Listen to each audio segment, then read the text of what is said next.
Hello, beautiful people. How are you today? You good? It's Sunday. We're live. The chilled vibes are back. So I did see someone in the chat pre-stream ask, Jack, is there a schedule for this? I feel like in the past, whenever I've done a schedule with streaming, I've never really stuck to it. And I feel like the vibes are strictly a VOB. The streams, sorry, are a VOB. They're a vibes-operated business. You know, if I'm in a good mood for a stream, we stream. If I'm busy, if I'm tired, if the puppy's been a prick, probably not live that night. But there's a bit of a schedule this coming week because I've got a few sponsored streams we've got to do. So there will be streams next week on Tuesday, Thursday, and next Sunday. So that's 3 guaranteed ones. There might be some freebies we throw in there. But how are you lot all doing anyway? Are we well? We're not going to discuss anything football related today. The F1 was good, wasn't it? The F1 was good today. I'm fine. Nathan, dude, thank you for the 45 months of the tier 1. And Zer said, thank you for the first ever month of Prime. That is 2 very different sides of the scales. Guys, I appreciate you both being here. Thank you so much. How are you lot doing, chat? Ollie Behrman, I'm beginning to... Well, I never really disliked Ollie Behrman, but last couple of races, what a boy. What a boy.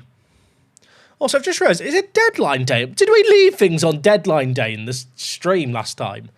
The last stream, chat, if you missed it, we were live till about 2 a.m. on Friday night, or Saturday morning, I guess. I don't think we'll be that long live today, but never say never.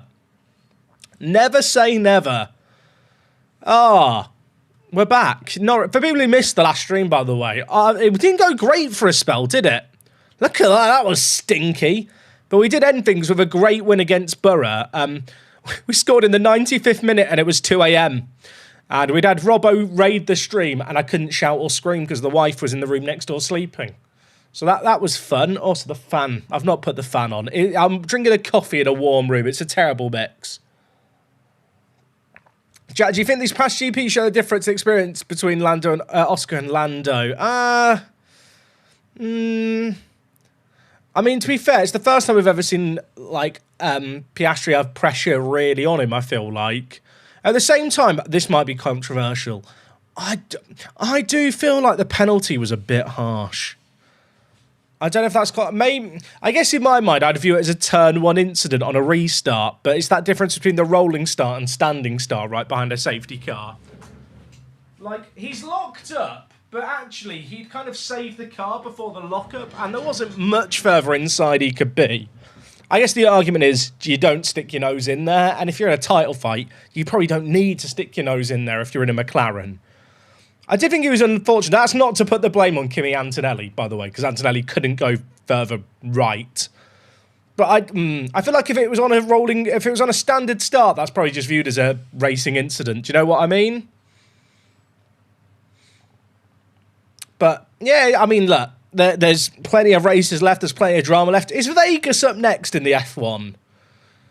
Is this a YouTube series? Well, it's... sorry, is it a YouTube series or is it an exclusive stream? Milo asks. Milo, by the way, great name. You're named after my dog. Obviously, the dog preceded you because you are definitely 7 months old watching the stream. So we stream on YouTube and Twitch. Hello, YouTube. I can see your messages. And the VODs all exist on YouTube, which I know is a bit more convenient for most people than Twitch. But in terms of edited versions, there's no plans. Just because... I have done edited streams on YouTube in the past, and if I'm being completely candid with you, it was a wretched business decision that cost me a lot more money than it made and just created more work for me, which I fully appreciate. Not everyone could tune into all the streams. I do try and catch people up on what's happened in previous streams right at the beginning.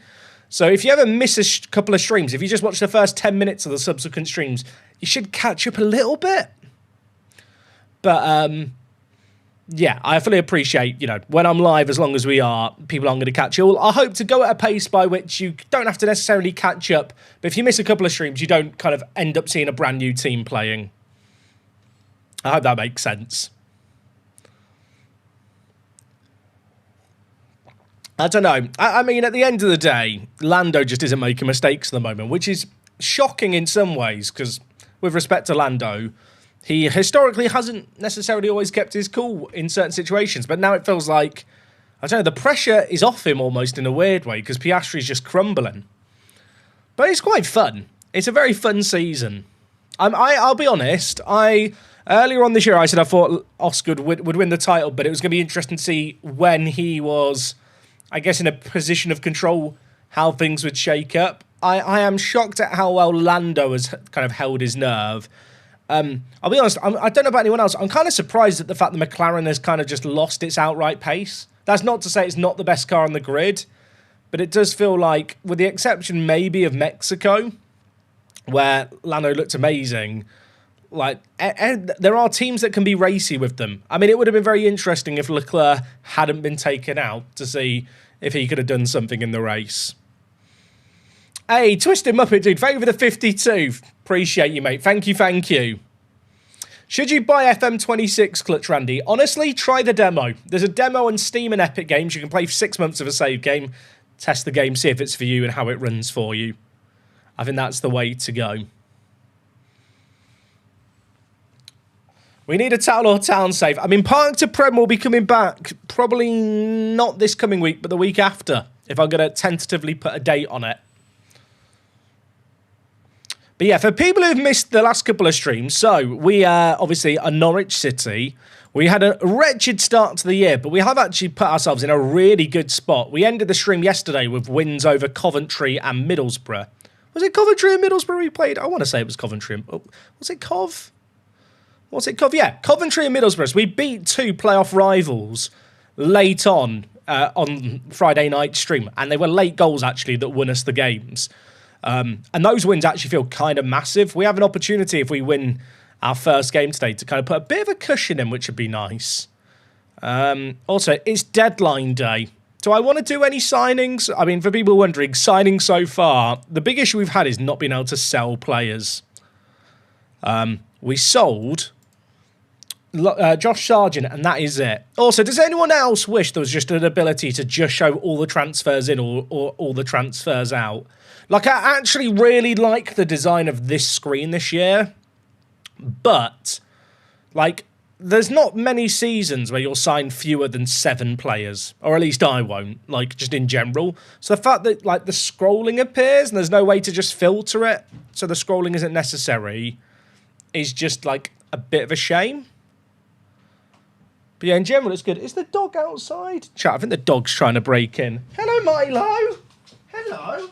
Oh, we've got a dog, chat. Hey, buddy. You have opened the door. Yeah, that's my face. Thank you. Yeah, I love you too. Thank you, but buddy. Fucking hell, Milo. You're 6 months old, mate. Why are you biting the chair? Yeah, I love you too. You're beautiful. You're a lovely mini schnauzer that's not that mini. Okay, you are now biting my arm. Should we put you down or shall I activate the standing desk? If I activate the standing desk, you're more chill. Because he doesn't mind being held when I'm stood. When I'm sat down and I hold him, he hates it. Hopefully all the cable management under the desk holds up. Are you okay, bud? Okay, you just don't want to be held, do you? You just wanted to play. You've come in to play, and I'm not here to play. For people who haven't met this dude before, this is Milo. He's a 6-month-old mini schnauzer. He's a bit of a prick, but I love him. Right, I'll put you down. I will put you down. Down you go. Back out. Come on. Out we go. Yeah, I'm working, buddy. Right. I have no doubt he'll try and break into the room later. The one disadvantage of my streaming room, chat, the door doesn't shut properly. The door is like one of those ones where it doesn't quite catch. So normally I put the fan in the way and the door stop. He's crying outside. Does he want to come? Do you want to come back in? What are you crying? You coming back in? What are you doing, mate? Oh, uppies. Uppies. You're just biting my hand, dude. What are you doing? You just want to play. But buddy, I'm working. I've got the standing desk active now, so they can't see you down there. Sit. Good boy. Uppies. No, he's just rolling on his...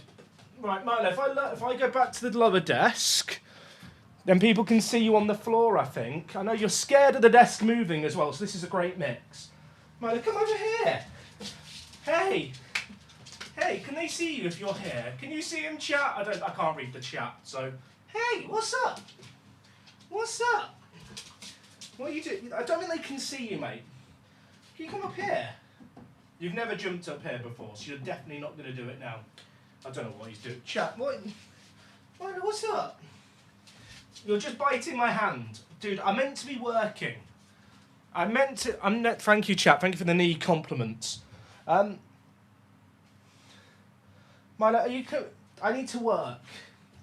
I need to work, dude. I know. Is Wok not around to play with?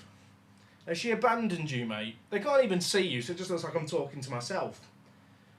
You okay? You're just sat in front of the fan now. Come here. Oi, don't bite me for picking you up so that people can see you.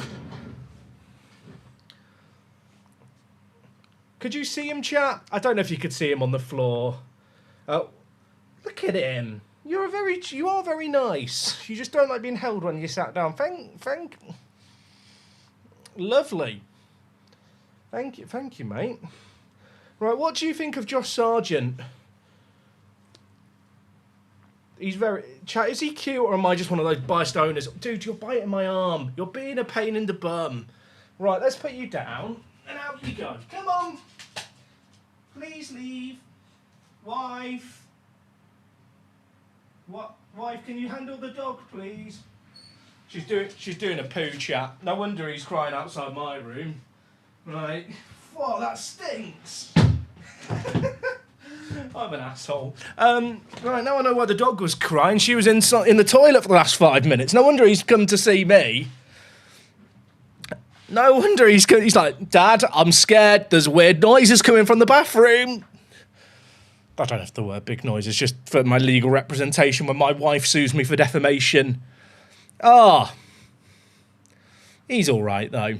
He wants to go back in. Look, he's come in and out twice, Wok. He can't come back in. I'm sorry. But yes, I was discussing this screen. I feel like if I could just filter in and out, that would be good. Like, I've had 17 transfers out, especially if you're loaning out lots of players, right? Like, this is just awful design, right? Like, I've got 17 transfers out and I can only see 7 on screen at a time. I'd probably still have to scroll if I could just filter all transfers out here and see them all on a list. But it'd be a little bit better. And it's annoying because part of this screen is really good. Like the fact we can now see profit and you actually can see the performances of your players out on loan really easily. Like, I love this. Like, for tracking your loan signings, being able to just change this to loan deals and then look at how all my loanees are doing on one screen. Admittedly, there are other screens where you can kind of do this and you probably should do it. It's just good. Jack, how can I see if a player can play a role? I mean, to be fair, the easiest way to do it is just to click on the role you want here and then see what gets highlighted and if they're good at the stuff. Hello, Jack. We discussed the race already. A little bit, Addons. Not a load. I mean, TLDR, Max is bloody good, isn't he?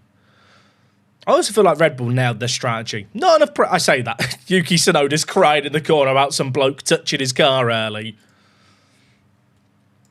But, yeah.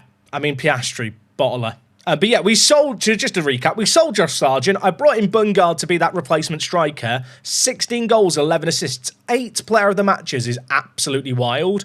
And he's just continuing to improve. He's so, so good. Bearded Egg, thank you for the 28. How are you, my friend? I appreciate it a lot. Also, are we live on YouTube? I've not actually checked. We are live. I can see the YouTube chat. Hello, YouTube chat. That's happened before, where, like months ago when I was multi-streaming and I just realised like 10, 20 minutes in, wasn't multi-streaming.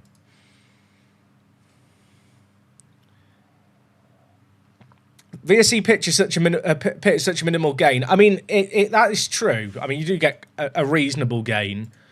But it was more so the fact that they set themselves up for the free stop. Like, no one else could do what Max did because they would have been coming out into traffic.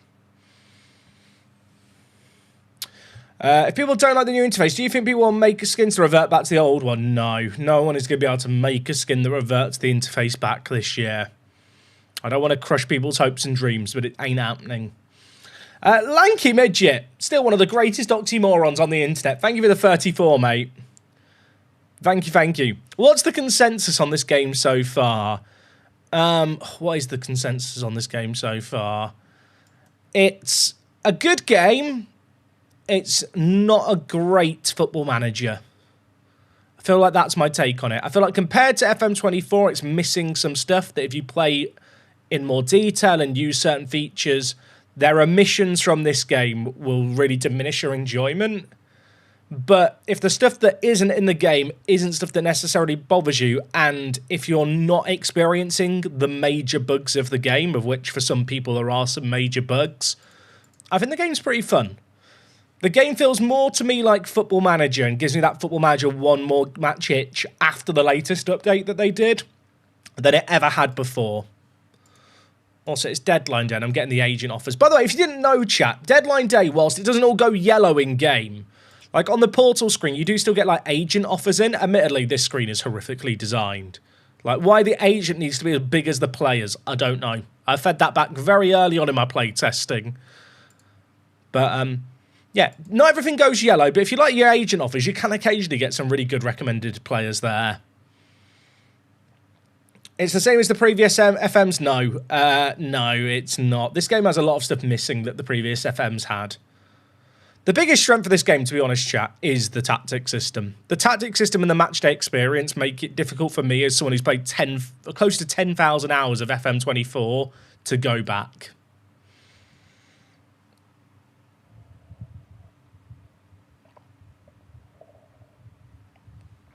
My new save has some issues, it seems. Every time I load it, it crashes my game when my players go out the tunnel and my memory RAM usage spikes. This is going to sound really stupid, Brabby. Can you try selecting a completely different team? Like starting 11, because it might be a player model causing that issue.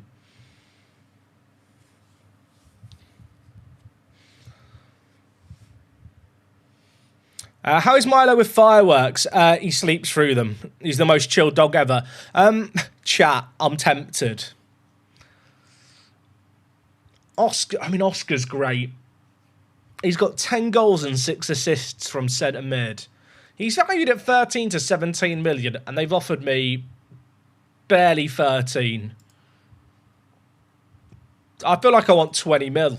They're never going to do it. But if I'm going to sell him on deadline day and not be able to get a replacement, I need 20. I'm a simple man. I need 20 mil. It's just not worth it. For a player who's been a literal match winner and we're top of the championship against the odds, like our pre-season prediction is top half, I can't get rid of Oscar. Plus he's 19. I think he's going to be worth more at the end of the year. I'm having fun as well. They added My Country Lithuania, so it's a big plus. I've seen away days, if anyone doesn't know where this is. Great YouTube channel. He did an away day in Lithuania. I didn't realise... Well, actually, I did. I knew because I went to school with someone who played basketball who was from Lithuania. Great bloke, by the way. I think he now plays American football in England. The guy I'm thinking of. But, like, he just had no interest in football whatsoever. And I think basketball's really big in Lithuania and football's just non-existent. And basketball used to be the go-to sport at my school when when the football fields were closed in the winter. Shoot some hoops, chat. And he was very good at basketball. That bothers me so much that when you view another club's player from a transfer offer / scout message, it shows the player with your team's badge and colours. Yeah, I don't know how I feel about this bit at the top, chat. I kind of liked that it always updated. Like on certain screens like this, it's kind of okay, right? Because you've got the national team. But the amount of times where I'm on this screen here and I see Ipswich Town and I go, oh, I want to see their under-21s. So I click here. And then it goes to my under-21s. Like, maybe I'm just a dum-dum. I think it's the fact that when you click on their squad, it highlights your squad. Which I feel like it shouldn't do. If all the links here are going to be relative to your team, why me viewing someone else's squad does that go purple? Like, there's little weird UX bits like that I'm not sure about.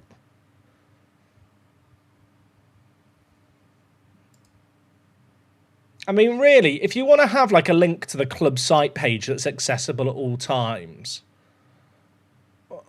why not have like a club site button here and then just have the team you're viewing's logo here? I don't know. Maybe it's just that I don't like change. I think there's definitely an element of that. I think there's certain things I've now got used to with the UI. Like, I feel like I'm pretty proficient with it. I can find everything that I need quickly. But I think I'm now at a point where I feel like I can provide some like criticism that isn't just based on, I don't like change. It's a way to show the formation of other teams. Do you mean like pre-match, AK? If you go to your position report for the teams you're about to play, you can go to formation analysis and see the formations they're playing. There was a bug at one point, chat. I don't know if they fixed it. I'm now trying to remember how the bug worked. It was something to do with going on this screen here. And then there was something that you pressed that made the tactics button appear, but I can't remember what it was. It was a very funny bug.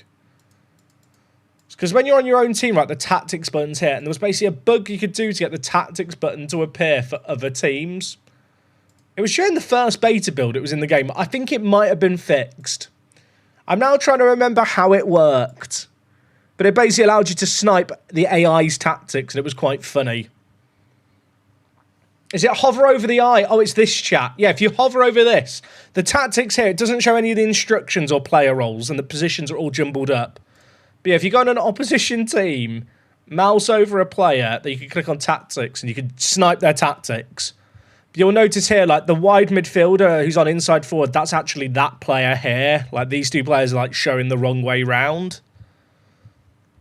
And it doesn't actually show their instructions correctly. Does it show in and out of possession correctly? No, you see it here, like the wide midfielder, it shows being in the middle.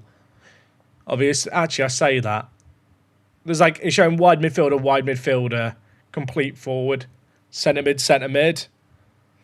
So you can't really snipe it, and I think the instructions as well, it just has the default set for everything. I mean, you can kind of see here, maybe how they're meant to shape up. Does that work? I guess the way to test it would be for Blackburn, right? Not that I condone sniping the team you're about to play's tactics, chat, obviously. Is this that different to Bielsa sending some spies? I don't know if it is. It's a funny bug.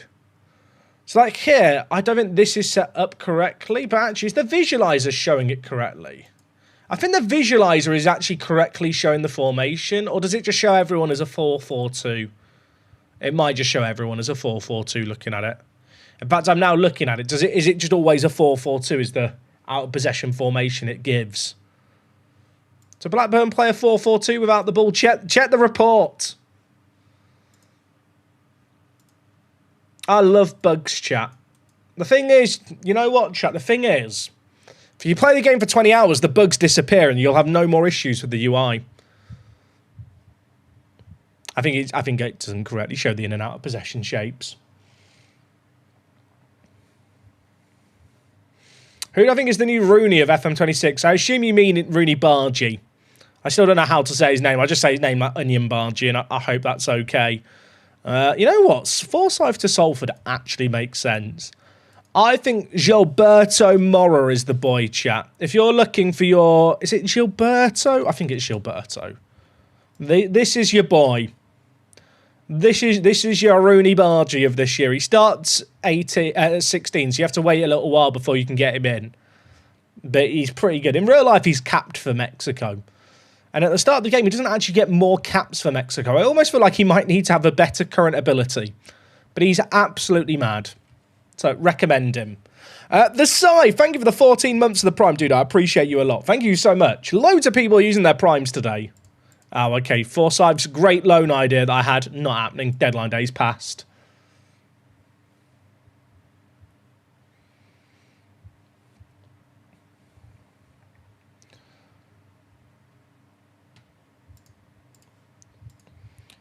Right. It's Blackburn. Also, I've been enjoying Kota Taratsumid after being able to get him on a free transfer. The fact that I know how to say that man's name flawlessly, I hope makes it very apparent I know exactly who he is. I don't think I've ever pronounced a player's name so much. I hope correctly. It sounds right in my head. Kota Taratsumida. Did he find a move in this save game? At one point, Manchester United were looking at him. Yeah, he signed for Manchester United in this universe. You can pick him up for like 5 million at the start of a save game, chat, or get him on a free 6 months in. He's very good.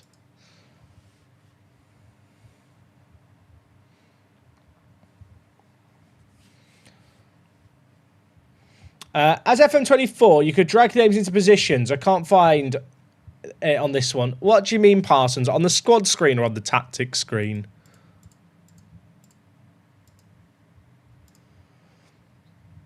Okay, chat, I've got a mental suggestion in. I want to know what you think. On this screen here, can we just agree that this is useless? Like, the choices of ordering are by name, makes no sense. By position, doesn't really make any sense. Why would I want to see my goalies at the top of all time? By age? Not really sure why I'd want to sort by age.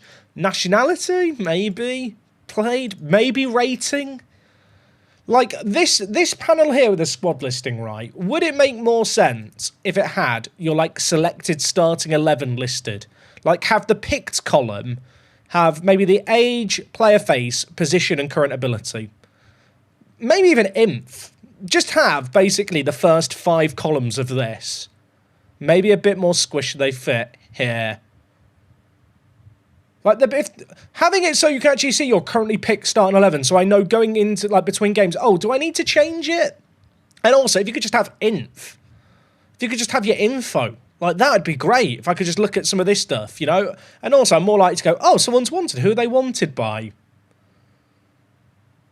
Maybe average rating over ability. I just feel like there's no good way to order these players currently that I feel like makes me happy.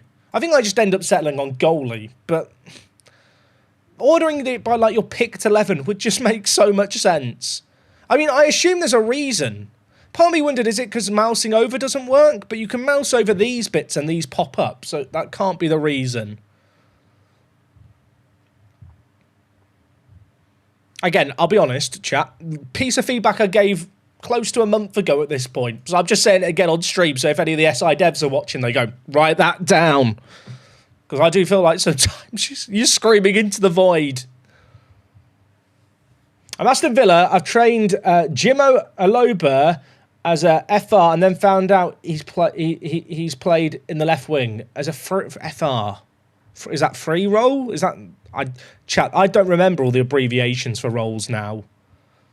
You probably drown them in feedback. I'll be honest, a lot of the stuff I fed back on, chat, when I played the earlier builds of the game, and even like during the beta, a lot of it has been fixed.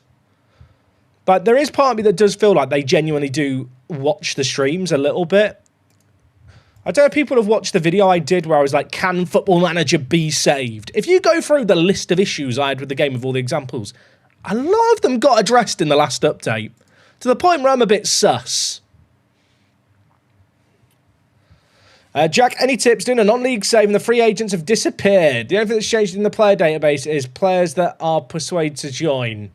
I have no idea. I mean, they won't have just disappeared. You might need to change the filter here. Sometimes the player interest bit breaks out, breaks. So, like, if you put it on not considered, they should all show up. Then maybe you can change it back. But besides that, I can't help you. I'm sorry.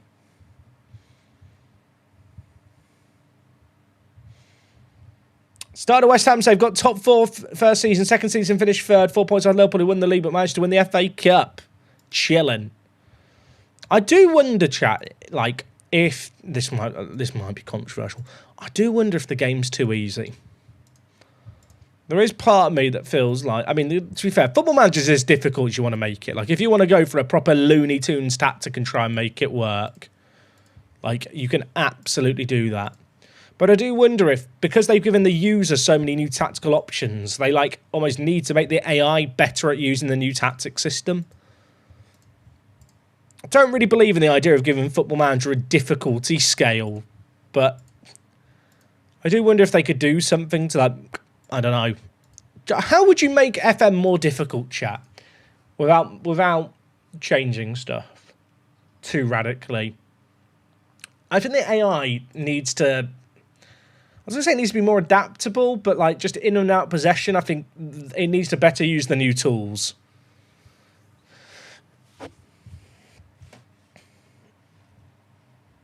It's an interesting one for sure. By the way, Buziane, leading championship player, Premier League potential. You love to see it.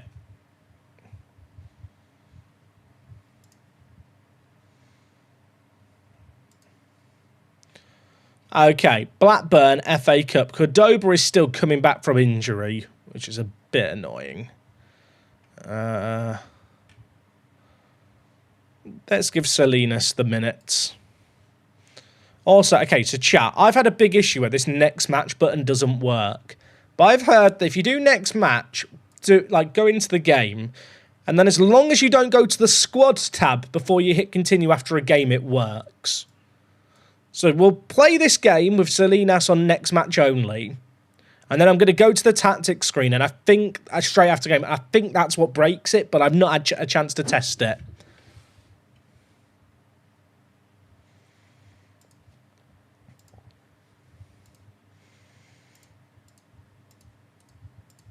Let's see how we get on. I found that you have to press next match before you make the changes. It's not just that, because that's what I just did. I actually undid it, then reactivated it, and then made the changes.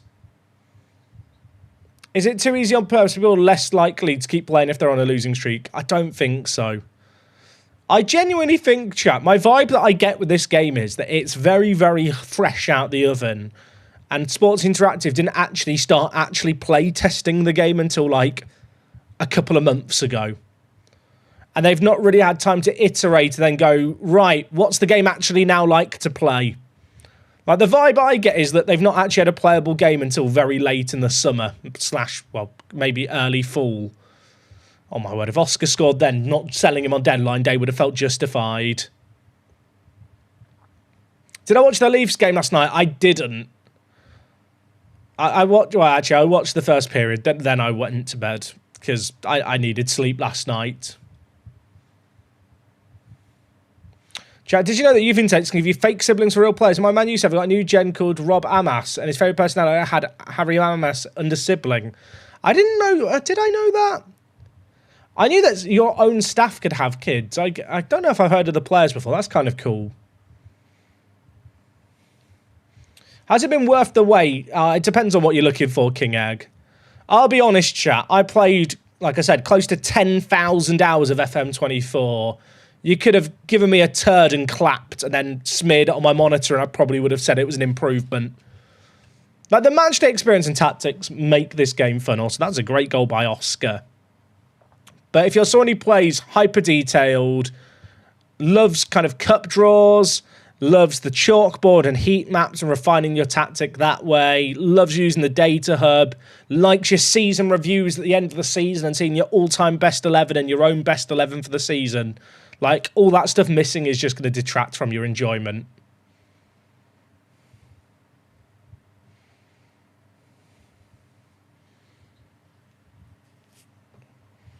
Right, Boozy Arne, do some dancing, son. Do some dancing. Look at him. He's got the moves like Jagger. I don't know why we've gone back there, but it kind of works. Clam! Shoots over.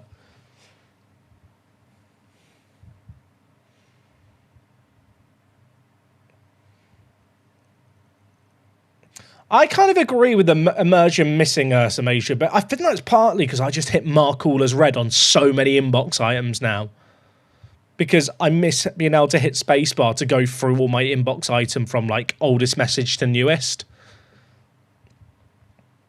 And I also feel like, in general, like in older FMs, I'd like be playing the game and then randomly I'm on the Venezuela under-19s, like, squad page looking at their national team for players. And I find that when I'm playing this game now, and I don't know if this is the UI or it's just a kind of case of I like playing the matches, or it's because I don't end up going into inbox items as much or I don't get lost. But I don't find myself going on little adventures between games. I don't know if anyone else can relate to that. I feel like stuff like, you know, the leagues around the world screen, where you could see like lots of different leagues results that like, and like news inbox items just related to like random shit that I'd click on. I talked about it in my video that I did a little while ago. Like, Football Manager, for me, I always felt like you're not the main character. Like, older Football Managers always feel like you're part of this massive footballing world simulation and you're like a tiny piece of it. Whereas I think because of how FM26 plays, you kind of just feel like the main character. And you never really feel like a small piece of something bigger. That's like, oh my... But the thing is, the actual simulation of your world bit, I actually think is really good. Like, I don't know if this is unpopular, I like the portal screen. I wish I could customize certain bits of it, but being able to access team reports easily, having your inbox, like being able to see upcoming fixtures in the league table, I actually quite like that screen. But I just feel like I need more ways to accidentally end up getting lost in the world. Right, let's make some changes.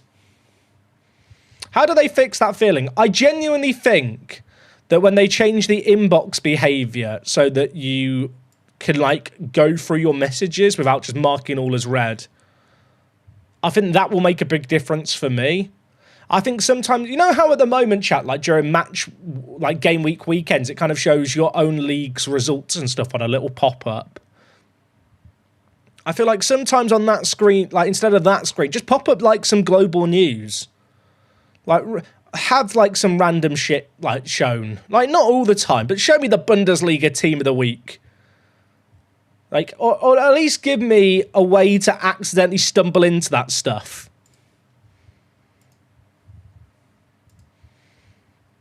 But I don't think that's, like, unfixable, you know?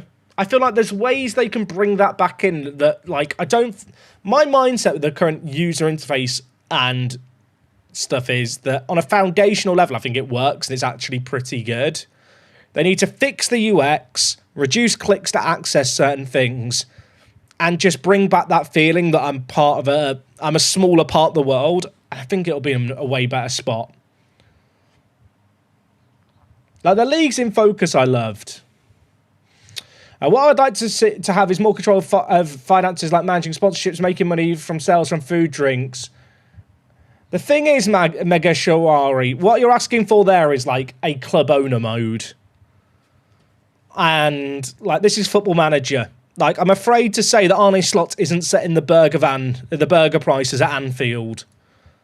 I maintain, chat, that Football Manager have such an amazing footballing sandbox in this game that I'm kind of shocked they haven't ever considered, like, doing other game modes, like an owner mode, maybe a director of football mode would be the logical one. Maybe doing kind of youth coaching or youth management and B team management would be like step one towards that, even though I think that's kind of a bit boring. But obviously there have been other games out there that have kind of done director of football, you know, the game, and it's Football Manager, but you're the director of football. I know there's a mobile game that did it that was very popular. Like, you basically have 95% of the work done in Football Manager. I feel like that's the kind of thing that in the next 10 years probably will be a thing.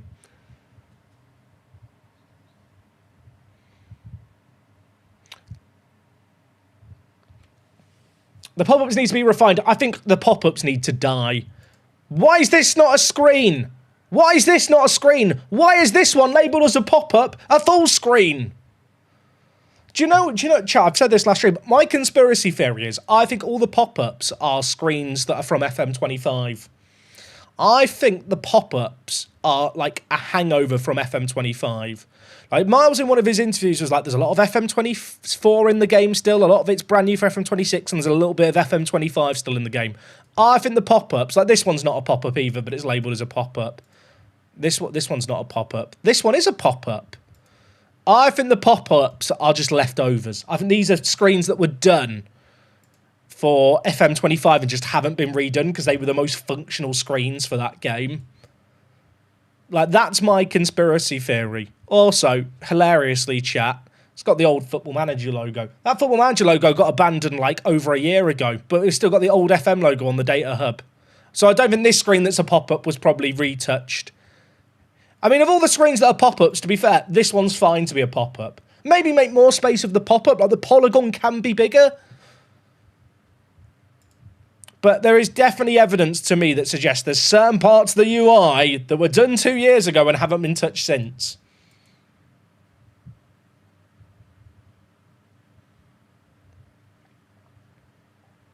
True, we'll ever get to see FM25? I hope not. I hope not. Hey, Urban, how are you doing today? You well? Yeah, chat. Sorry, I like to rant about the pop-ups. To be clear, I'm actually really enjoying the game. And I know for some people who watch streams, you guys don't want to hear, you don't want to tune into a stream and just hear someone saying the thing that you're enjoying is shit. I feel like there's a fine balance, and I hope I find that balance a little bit, whereby when I do go on these little tangents about the game, it's actually like maybe a bit cathartic for people listening. It doesn't come across as just like mindless saying this game's shit, and actually it's kind of like, oh, actually, yeah, that's a great idea, Jack. I want to sign Kinte, but I can't afford him. Can I come up with a way to be able to afford him? I mean, we're already over the wage budget, so and we've not got a bank balance anymore. So I'm probably not going to be able to get this deal done. But maybe, you know, if it's for next season, take out the Premier League budget. He's the kind of player who, if he get promoted to the Premier League, I'd sign him like early in the summer.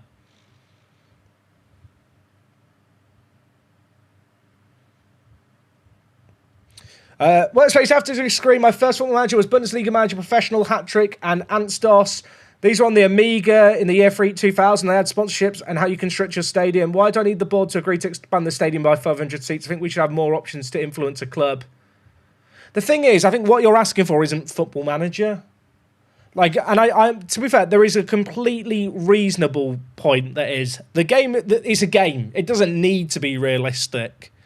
Like, let me do stuff and dictate stuff that the real managers can't dictate.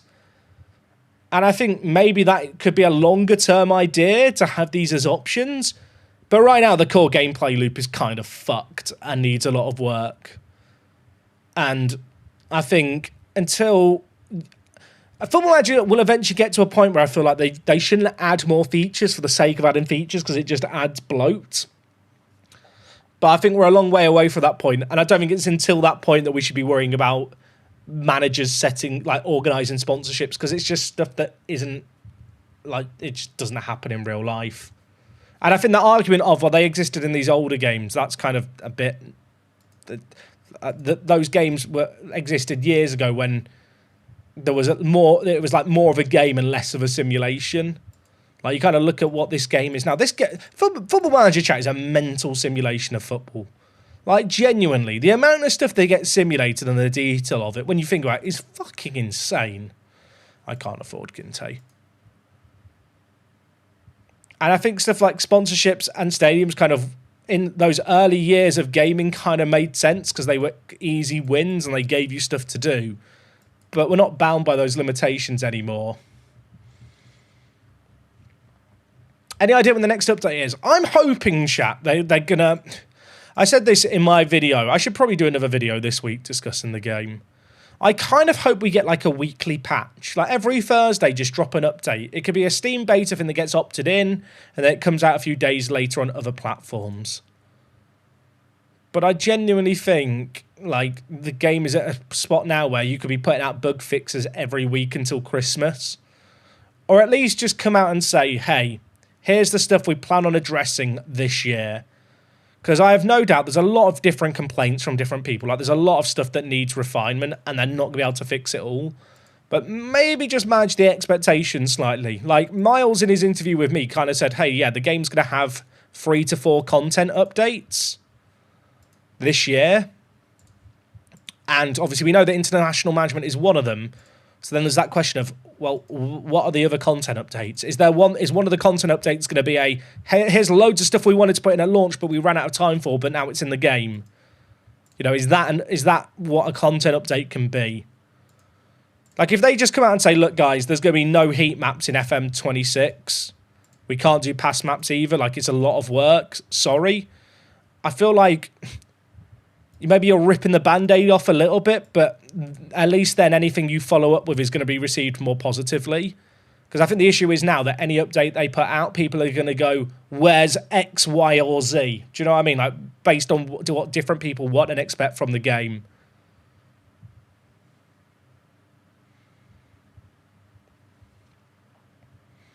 Is the youth intake any better these days? Previously, never felt like upgrading it made you on par with youth teams around the world, even if the game says on the same level. I don't agree with that, if I'm being honest, Adam. I feel like it's the thing is, right, chat, your youth intake is, like, rating isn't, like, actually the determining factor. Like, the location of your team plays a massive role. The reputation of your team plays a role. The quality of your head of youth development also plays a role. Like, if you're a London-based club, then you will get worse intakes than the other London-based clubs that have a higher reputation because you're competing with them for players. Like, I don't know if anyone's ever noticed. Have you ever noticed that Exeter always get really good intakes in-game? Not always, but Exeter are a team that constantly end up with a few good regens in Football Manager. Not always Premier League quality, but like Championship quality regens, which for Exeter is a bit weird. Tell you why, there's no fucking other clubs around Exeter. It's pretty funny, but like that's kind of how it works. Like, from my experience, if you do upgrade your intakes and end up at an elite level, you will get good youth intakes. But it's that thing where if your reputation is really high in the world, even if you get what would have been a really great intake, if you're already winning every Champions League, like, you're not going to get Champions League quality players every year. So does Norwich's large catchment area help in FM? Yes, that is one of the reasons why Norwich get good intakes, chat, because there's no teams around them.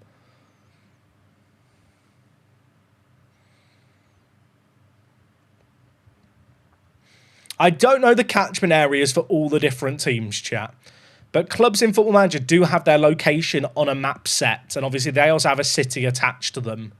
And I know that is used in the intake calculations. What's the game like after the most recent patch? A lot more responsive. I felt like the game was playable before the last patch, but it definitely is even more playable now. I mean, chat, what do you think about it after the update? I think there's people who are still having technical issues with, like, the technical running of the game. But I've never had those. Like, I've never had the half-time freezing. I've never had, like, crashes or, like, performance issues. So I don't feel like I can really give a fair representation on has that stuff, like, improved in the patch. Need a left-back who's fast under 40 million second seasons. No idea, Hazza. Chat, left-back suggestions for under 40 million season 2. Max Aarons, great suggestion. Hey, Hissyfit, take it easier. Oh, I did talk about the F1 earlier, so yeah, hide Hazza, but, not Hazza, sorry, Hissyfit, but appreciate you, dude. My biggest bugbear right now is the Premier League match ball. If that's the biggest bugbear, then you must be having fun. I've crashed more since this patch. I mean, that is unfortunate.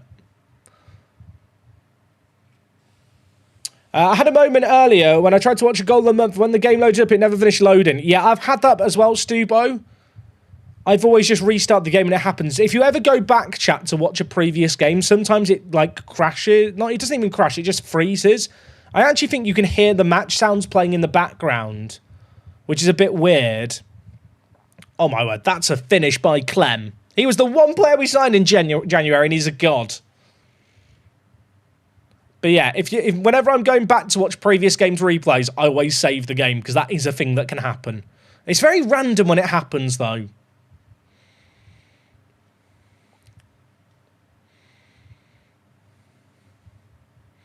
Worth picking up the game now. Try the demo. Try the demo. There's a free-to-play demo on Steam and on Epic Games. You can play 6 months of a save game. There are some limitations, but if you just want to have a poke around the game or see how the game runs on your machine, like, it's the best way to try before you buy. And if you like the game and you get into the save game, you start the demo, you can buy the full game and continue that save game.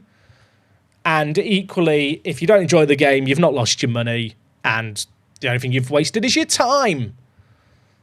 Some would say time is valuable. I spend a lot of time procrastinating, so I can't relate to that.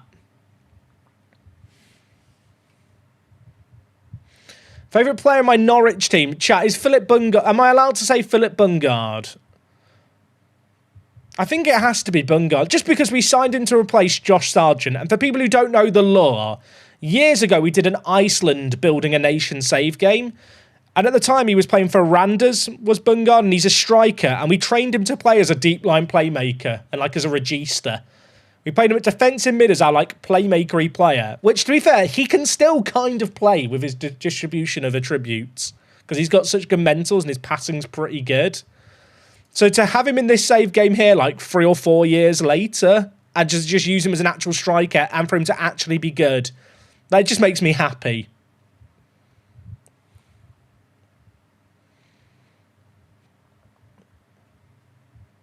We love Bungard.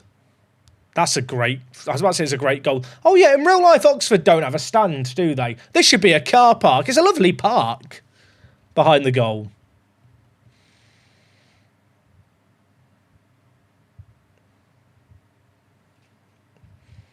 I think your mileage with this game varies depending on how you like to play the game. But I can only speak for myself because I really like kind of just coming up with tactics. And I think also because I was just so burnt out on FM24 by the end of the year. I'm just grateful for something that's like the same but different. And I also think, I talked about this last stream, like I used to work in video games, chat. So I'm used to like playing video games that aren't finished.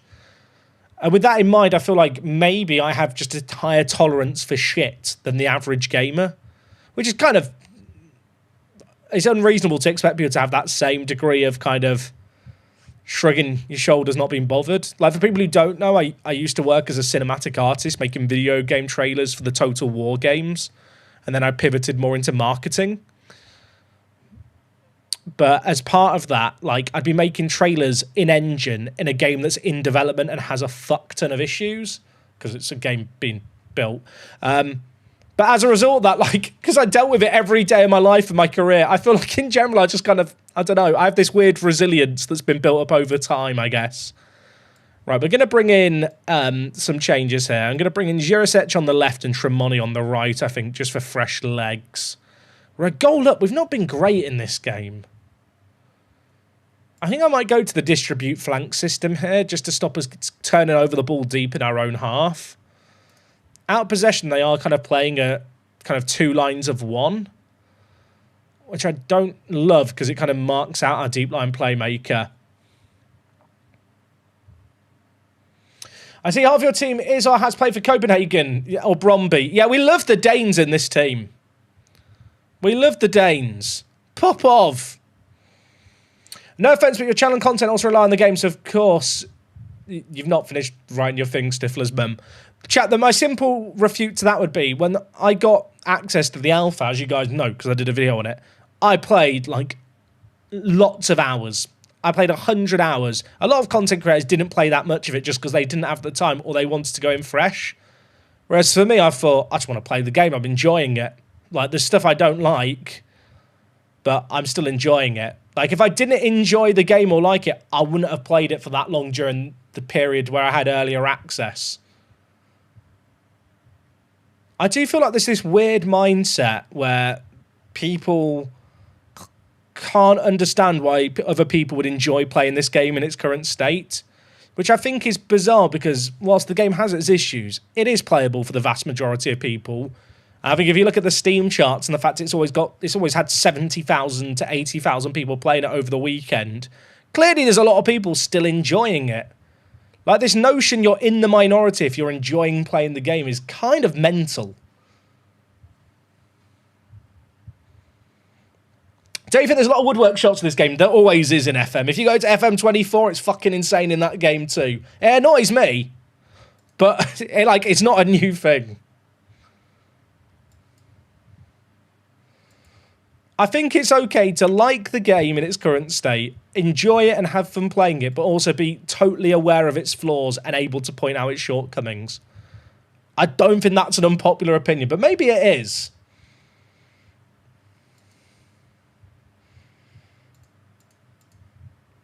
Oh my God, my goalie's broken his arm. Fuck. Kovacevic. Now, I did a tweet about this guy and the fact he was doing mental stuff in game.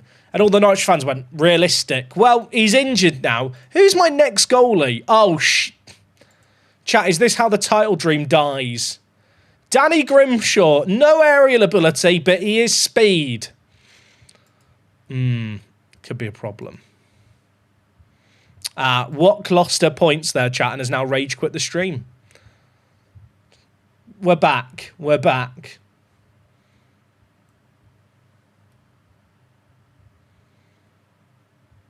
Can I not do shouts in the dugout? Nah, shouts got removed. We don't have the technology for shouts anymore. To be clear, chat, like the reason they gave for removing shouts is that apparently the effect they had wasn't very significant. And then the secondary reason was, in real life, a manager does a shout and it instantly influences the game. I don't really agree with that second point, because in real life, if a manager shouts to players, very often on the far side, they're not going to hear the shout or the instructions until once plays, before there's a break in play. There's a reason why whenever there's a set piece being taken or, a throw-in being prepared, you'll see the manager on the sideline shouting more in those periods. And I don't know about anyone else.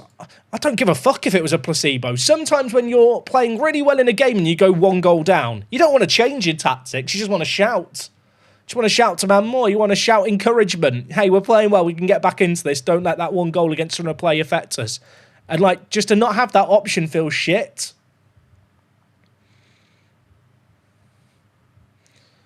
It's one of those weird things where I'm like, given the community backlash, I can't imagine it's very complicated to add it back into the game. I feel like one of the main reasons it got removed is because Miles didn't like them and how they worked. But I'd like to think that if they look at the reviews and everything that people are screaming about, maybe Football Manager have the ability to go, actually, people quite liked that thing, and it's a relatively easy thing to re-implement into the game. Maybe we can bring it back in an update. I feel like Football Manager are showing a degree of humility with stuff like that, where they're reverting design decisions, or at least giving us the ability to kind of go back to, the other ways, that like the spacebar behavior that's going to be in the next update, for example. Bring back shouts, please! And yeah, I agree with that, Ursa Major. I feel like shouts just sometimes gave you something to do. There's definitely times where I feel like I'm a bit of a passenger.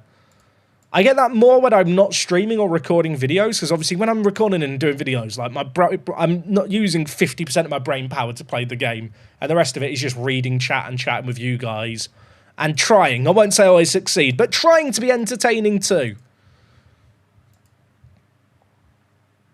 Salinas never plays well, but he's developing and he's 18, so I feel like I just have to keep playing him.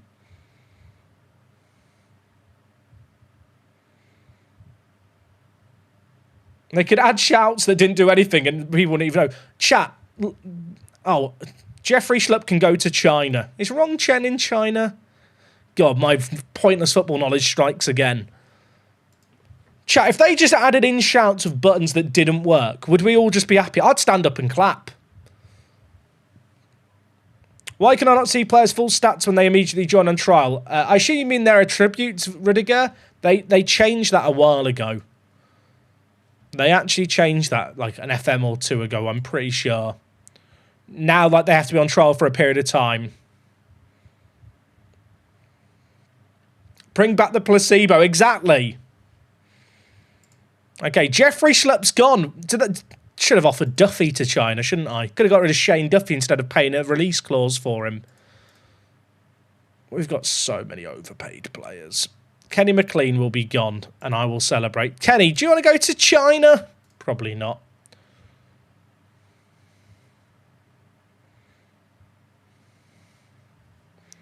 Right, fit. Every time... World's End have asked to delay. Chat, they keep... How many times have I delayed this? I think I've delayed this for like 2 months. I'm going to keep delaying it. Wellston, you go and save up your pennies and come back to me when you've got the money.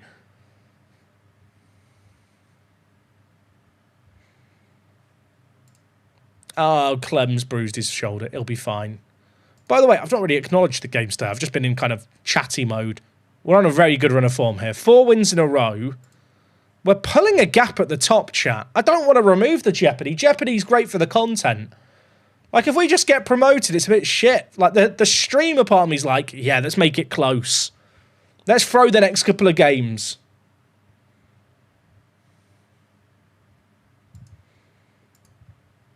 Technically, every time you're tinkering with the in-match tactical instructions, that's shouting, isn't it? I guess the difference is that if you're playing really, really well in a game, right, and then they score 1 goal on the counter-attack, you probably don't want to have to change your tactics for that 1 counter-attack. Or, like, if you have a sending off, or maybe the opposition have a sending off and you want to tell your players to focus, or, your defence has a couple of moments of lapses. Like, they are moments where you might want to use shouts, but you don't want to actually change instructions. I actually think it's quite just a good thing to have. Also, chat, can they just add a praise all button? Can we ask... Chat, what would we rather have, shouts or a praise all button for training? I can just shift select a load of players and praise them instead of having to do this fucking mini game every time. What will come sooner, mass praising in training or the ability to shortlist or scout all the players on the next gen list? Probably neither. Probably neither.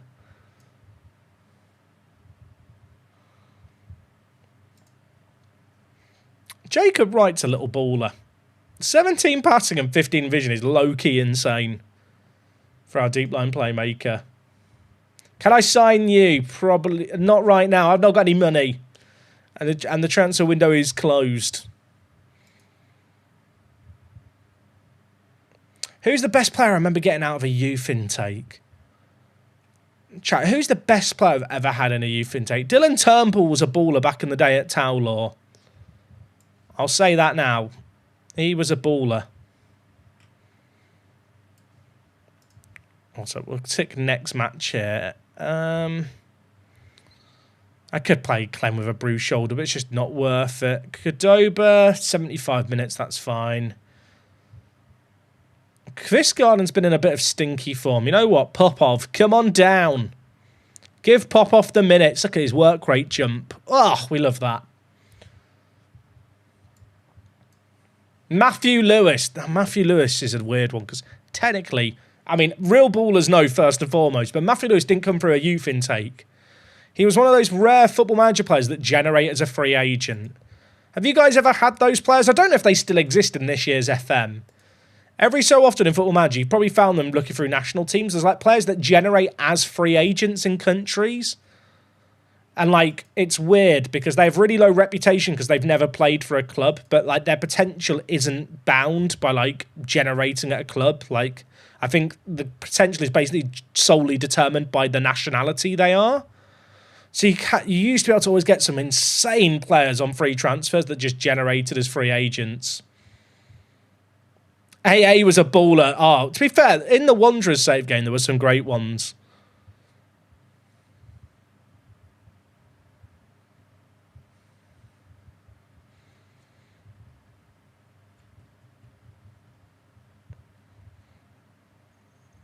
Who was the goalkeeper who began with an S? Was it Smolyo? Was Smolyo in an intake? I can't remember. I feel like some of you guys remember my save games better than me. I don't know if that's weird or not. I guess people don't watch every series in mine, and in a weird way, I don't know if anyone else can relate to this. Sometimes if you're watching like videos on YouTube and like doing something at the same time, like you can really distinctly remember stuff because you have an association with something you were doing at the same time. I feel like there must be like a word to describe this in psychology. Can anyone relate to this? Like, there's certain videos I can remember really clearly on YouTube, I think because I was doing stuff at the same time.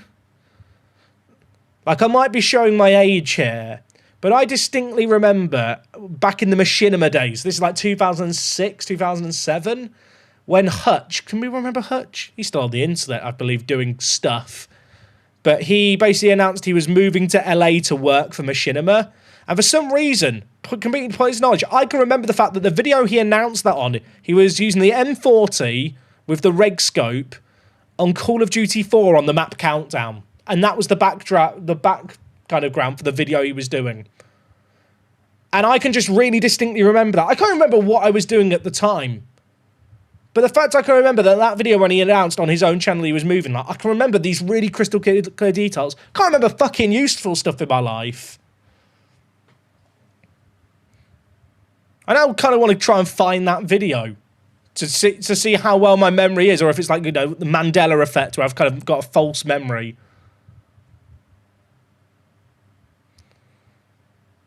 I remember Stephen Gold because I was playing Power Wash Simulator at the same time.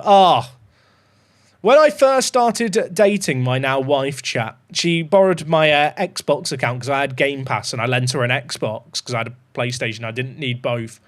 But I had like the Xbox account connected to my Windows, and I just remember at like 10 PM randomly getting achievements popped up. And of all the games she could play on Game Pass, she was playing Power Wash Simulator and just getting achievements on it. and they were just popping up on my PC. And it was at that point I thought, that'll be my future wife. She's playing Power Wash Simulator at 10 p.m. on a Wednesday. Like, that is someone I can relate to on like on a deeper level. Now, there's a sequel for Power Wash Simulator, which I admit I told her about. She's like, how have they done a sequel? Then she watched the trailer and went, I want to play that. I don't know if she started playing it yet. I want to find this Hutch video. Chat, do you have any really, really oddly specific memories of like YouTube videos or streams where you just kind of remember key details about it for no reason? Hutch joins Machinima comment. There's no way this video still exists. I remember it was on Hutch's channel. Does Hutch's channel still have his videos? I don't even know if it does. Okay, I think he might have deleted his old videos. How many videos am I going to have to scroll through? He's got 300 visible. I think it's gone, chat. I think it's gone, unless it's a new channel. God, I miss the old days of Call of Duty on the internet. Take me back. Well, the space, Fanta Lemon or Fanta Fruit Twist? Oh, I'm more of a Sprite drinker normally. God, that sounds like so, like, just contrarian, doesn't it? Apologies. I'd probably say Fruit Twist if I was going to go for one. We are winning against Birmingham here.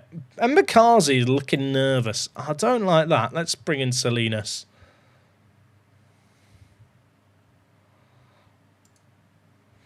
I more like music and books for me. I hear certain songs, I can remember what happened in a book I read in my teens. Like stuff, it is a weird thing, isn't it? It's weird how the brain like has memories associated with stuff.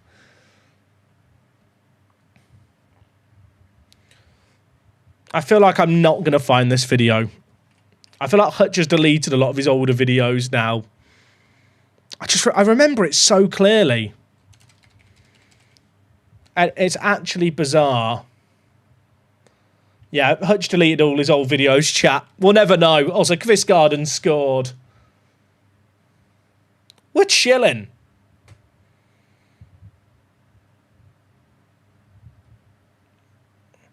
Dropped him, brought him on. Does anyone... Oh, okay, that is a very fortuitous goal now. I've seen how it actually went in. But we don't care. We scored. How do you defend with no wing-backs or full-backs? We're playing with tracking wide midfielders and we're set to regroup. And tracking wide midfielders will drop deep as play develops. I feel like I should do a video talking about like setting up defensive shapes in FM26. For people who've been watching the Manchester United series, even if you dropped off from it, did you guys catch the video I did where I discussed how I changed up my tactic and basically came up with different defensive shapes?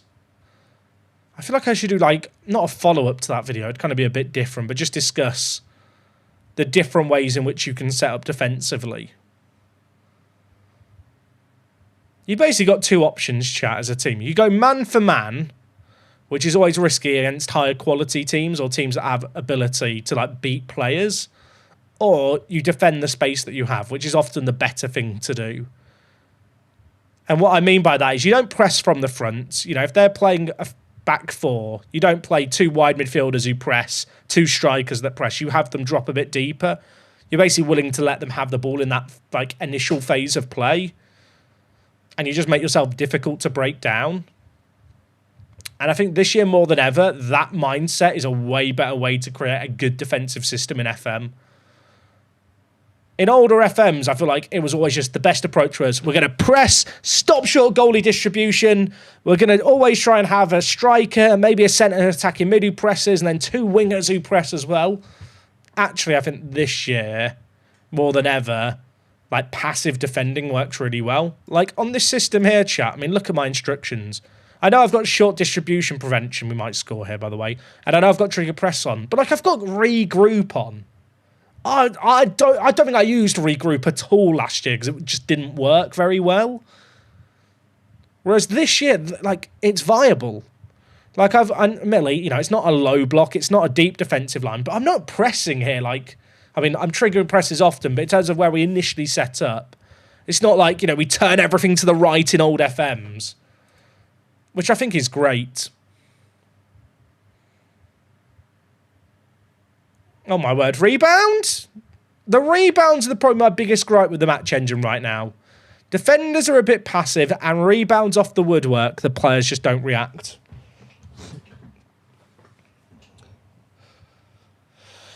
Oh, a video on the out of possession roles would be good. Yeah, I think there's definitely scope for that.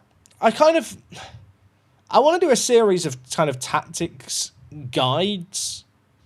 And they won't be tactics guides where I go, here's the best tactic in the game. Oh my God, unbeaten in the Premier League. 124 goals. You know, me going on the thumbnail.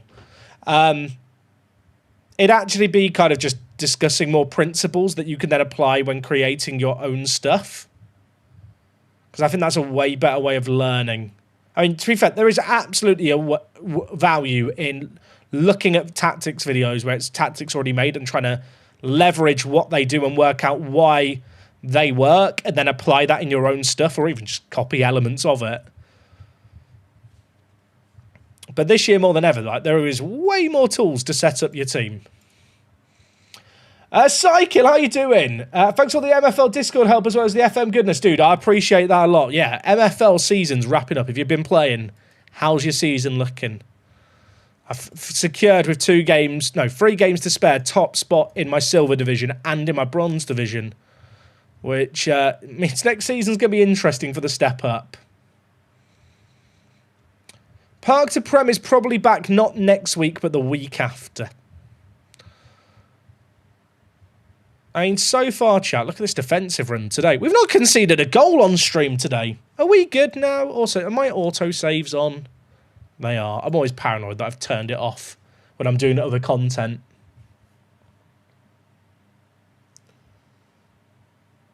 Will I be doing any save abroad? Maybe later in the year. I feel like the Journey Manager I really enjoyed, but like it felt like so many foreign save games in one. Oh, chat. Bungard's still improving. My goat. Hi, mate. Are you using the Speed Up UI mod? I'm not right now. I actually don't think the UI is too bad after the latest update. For the person who asked, right, about the kind of instruction stuff, like, so this is how my team is set up. And in old FMs, this would look super duper, like, overkill attacking, right? I fully appreciate that. But I feel like you almost have to reset how you think about Football Manager. And the way I like to think about it is the tactics screen that you see on the left, where the players are here is... So, okay, let me explain this better. EUCFM, dude, thank you so much for the raid. Very, very kind of you. So in old FM's chat, the way the game worked was the formation on the formation screen, right, was your out of possession shape. And then the roles basically determined how the players would move when you have the ball. And I have seen some people be like, well, what's the difference between what we have now and what we used to have? And the way I think about it is, what you see on the left here is how I am set up if we have a goal kick. If we are starting at the back, this is the initial positions of our team. And on the flip side, this shape here is if they have a goal kick, this is our initial shape. And these arrows obviously indicate the movement that players are going to have when you have the ball. Of course, the visualizer is a great way of almost visualizing this even better, where this is our out of possession shape when it's in their third. And you can kind of see how that somewhat lines up with what we have before in terms of the team shape here. But as the play progresses, like how we operate differs. So because we're using these tracking wide midfielders, they drop really deep and wide when we don't have the ball. The way in which this season works really is I'm happy to let teams have the ball in the wider area because when we're defending deep, because I back our centre-backs to deal with balls in the air. And with Wright as a screening midfielder in front, he is just going to hopefully cover the channels of space that are free at the back can be prone to, where we do have to defend slightly higher up the pitch, because if they do get behind the tracking wide midfielders with a quick transition, they've got to come across, and then the screening midfielder can basically look to block the passing lanes. Like, the screening midfielder isn't going to fill those spaces. But what he's going to do is he's basically going to cover for the centre-backs in front of him a lot of the time and try and get interceptions. But on the flip side, obviously, when you start in attacking shapes, now, to be fair, it's slightly different with attacking shapes, but you can see here how we're going to line up. It looks like the wingers here are really far forward. They're not that far forward, really. If we go to like our goal kick position, this is how we are set to line up. And the way in which we play distribution-wise is we play short and we look to play through the press. And the reason I like to do that with this shape here is I've basically got like a triangle of players with an extra one in the middle. And if we're playing against two strikers, there's always going to be a centre-back free. If we're playing against one striker, both centre-backs are going to be free. In the rare instance where we're playing against maybe a front three, where it's a striker with two centre attacking mids, that's when I like to change. Because if I am playing against a team with two kind of wide attacking midfielders, like a 4-3-3 or a 4-2-3-1, when they're out of possession with the new system, obviously, usually the AI sets them up deeper anyway. Like, you don't really see the typical 4-2-3-1 attacking like you used to in past FMs, just because of how it works. But obviously in this game here, for example, that's coming up, we're going to be playing Sheffield Wednesday with that front three triangle. This absolutely fucking kills the way I like to play when we have the ball. So we have to adapt. And I think, to be honest, Football Manager needs more than 3 tactical presets this year if you really want to micro the tactics. But the way in which we change stuff in this kind of game, because I know that I can't play this shape against Sheffield Wednesday, it will be I go to this shape here. Now, this shape here looks pretty much the exact same as the previous system. The difference is that the wingers start deeper. It's the exact same instructions on the players. The positioning is just slightly deeper. And for people wondering, on these wingers, there's 2 instructions I have. Cut inside with ball and hold up the ball. Reason I have those, the way that we're set up, I'm looking for Oscar to make runs from deep. I'm looking for Bungard to drop deep as the false 9 on occasion. And I want the wide players just to hold onto the ball and just, weigh up their passes a little bit more. We're in a situation here where we don't have wing-backs making ongoing runs, so the runs for support for the wide players have to come from the middle of the pitch. And so with that in mind, I don't want them running to the corner flag, turning around and going, shit, there's no fullback behind me.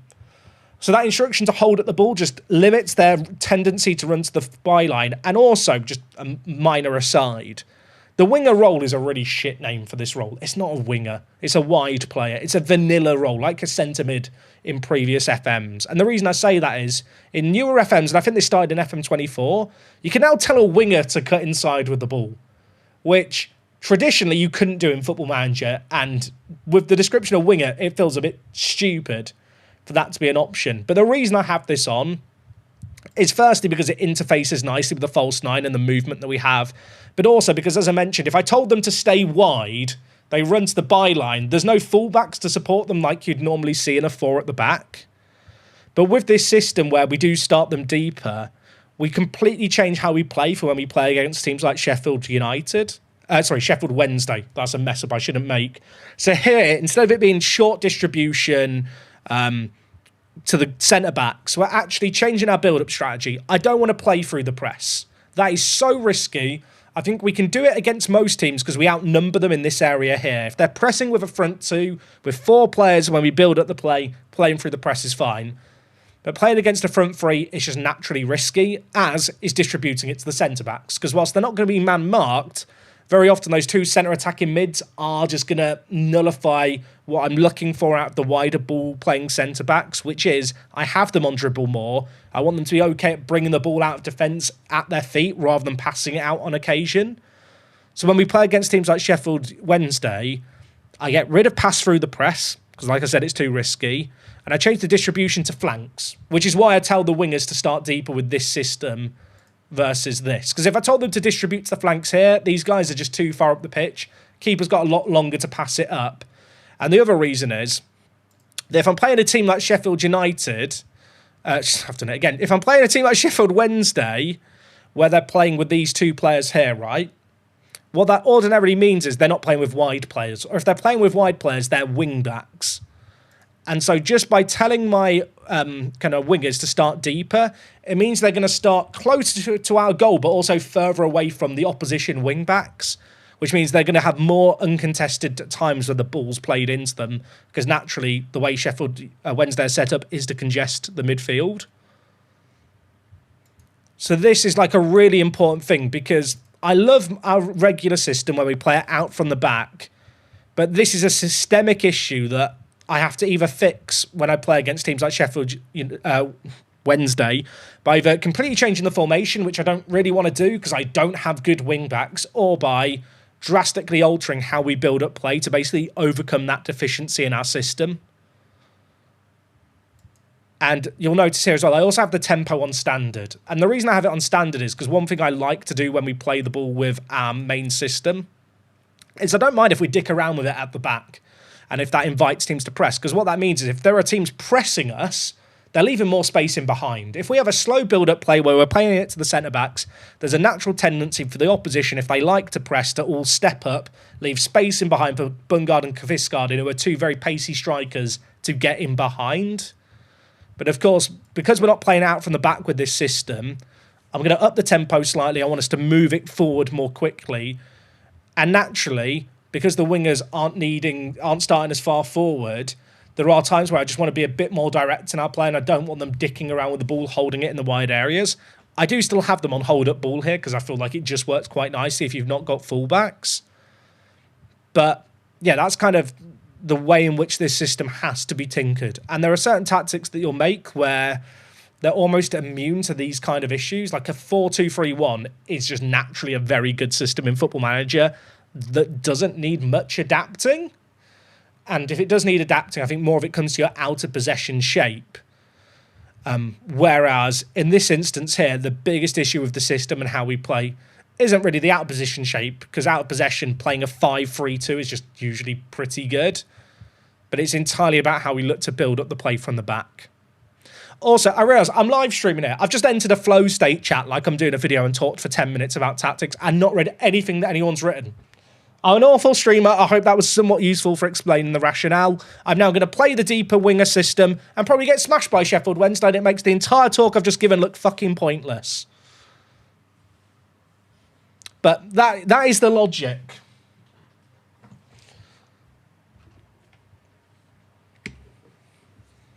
I hope that was fine. If we now lose, it'll be perfect, won't it? I mean, clip that and stick it up on YouTube. I mean, it's the kind of thing that I could, like, I should just do as a YouTube video. I find, like, tactics videos on YouTube, there's some really good ones out there.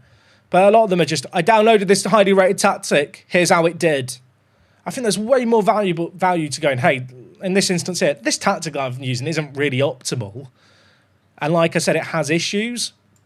But the fact that this year you can make a 3-5-2 work without fullbacks or wingers with tracking wide midfielders, like, I find fucking fun. And, like, trying to figure out how to make it work is just naturally... It's what I enjoy about the game, and I'd much rather do videos where I kind of explain a principle like I've just explained there, versus, here's a good tactic, download it, have fun.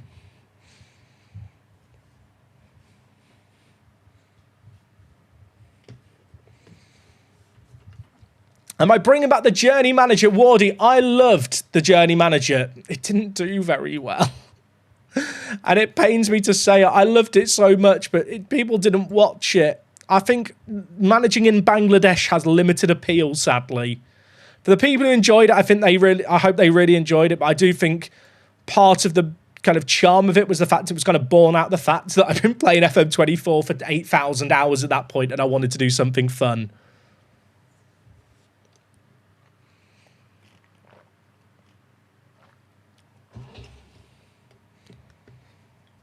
Can you start the suboptimal tactic first, then switch mid-game?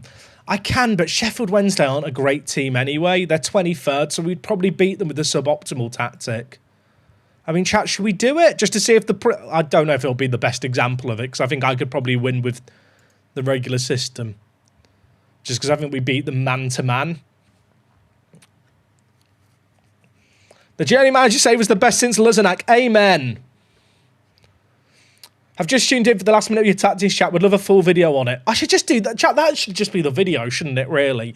I have actually got the technology right now, chat, where I have set up my stream so that I get a clean recording of my face as well as the stream recording. So like I get a capture on my PC when I finish streaming of what you see here, including my face, but there is also a separate capture of just my face, which was kind of done in part to make it easier to make videos from streams if I need to. Can I just slap an intro on it and then make it a video? I'm not sure. I don't even know how long I talked for, because I literally just entered a flow state. And I'm not even sure how well I really explained it, because it wasn't planned. But I do think, this might sound a bit big-headed, I'm going to use the bad system to begin with, and we'll see how it does, and we'll change it mid-game if we start losing. But I do think one of my natural strengths as I would say presenter, a talker, is I'm usually pretty good at talking off the cuff without really having things scripted. Give me a script and I'm shit. Give me a teleprompter, I'll panic. Just let me waffle. Let me yap. Professional yapper. I mean, that's my thing. What's the best Wonder Kid I've used so far? Name's literally gone from it. Chat, what's the name of the guy from Lil? I don't know why his name just vanished. It begins with an A. It's just gone. I can't tell you why it's gone. Whereas I say, yeah, I'm really good at yapping, just forget players' names. Buadi. Is his first name begin with an A? Why was I sat thinking it began with an A? No idea. Hi Jack, I just on my Twitch channel. You gave me the inspiration to do it. I'm now live. I'm live now and on 3 viewers and 9 followers, but we'll get there. Any tips on how to grow? Network with similarly sized streamers, but I'd give... Oh, that's a great goal. It's a bit annoying because I'm playing the suboptimal system. The advice I give to anyone who starts out streaming is get good at... assuming you want to stream because you want people to watch, which I think most people do, like the first 50 hours you stream, you're going to be shit at it. It is a skill in itself to talk, I'll say charming loosely, but talk, be entertaining, be engaging. And if you're getting people come into your stream, and you're not very good at it, they're just going to bounce off. In a weird way, it's that thing where you kind of want to do your first 50 hours of streaming without many people watching to figure out streaming, setting up scenes, making the stream look good, and also just working on your ability to hold a conversation to yourself. That is something that will always become easier once you get an audience that have a chat, because you lovely lot give me stuff to talk about. But yeah, it might sound really stupid, but I actually think my best advice for starting is don't worry about how many people are watching. Just work on figuring out, do you enjoy streaming? That's the most important thing, because if you might find it's just not very fun, you don't feel like you get much gratification out of it, but find out if you enjoy it, and then just work on your ability to talk. And from there, people will find your channel. The advice I give to people who want to try and get new viewers in, I suppose, is when people are browsing on Twitch, and discoverability on Twitch is bad, but when people are scrolling through streams, it's like they're channel flicking, which I feel like the youth of today don't really know. But as an old man, I remember, you'd be pressing plus or minus programs on your controller just looking for something to watch in the middle of the night. And that's basically what Twitch is. And so the issue is, you might be like, well, no one's watching, so I'm just not really going to say anything. But if you got someone who's channel flicking, they're never going to get to the point of writing hello in the chat or sticking around for a few minutes if the first few minutes they see is you in a dimly lit room and you're sat there in darkness like this, just going... I don't know why I assume everyone's Gollum. So the advice I give you is, when you're streaming, just act like there's always people watching, which can be exhausting when you've not got a chat to bounce off. But it is the way in which you'll engage people enough to then say hello in your chat and actually stick around. Because you've got about 2 seconds to get someone's attention and make that first impression. Sammy Doda, thank you for the Prime. I appreciate it a lot.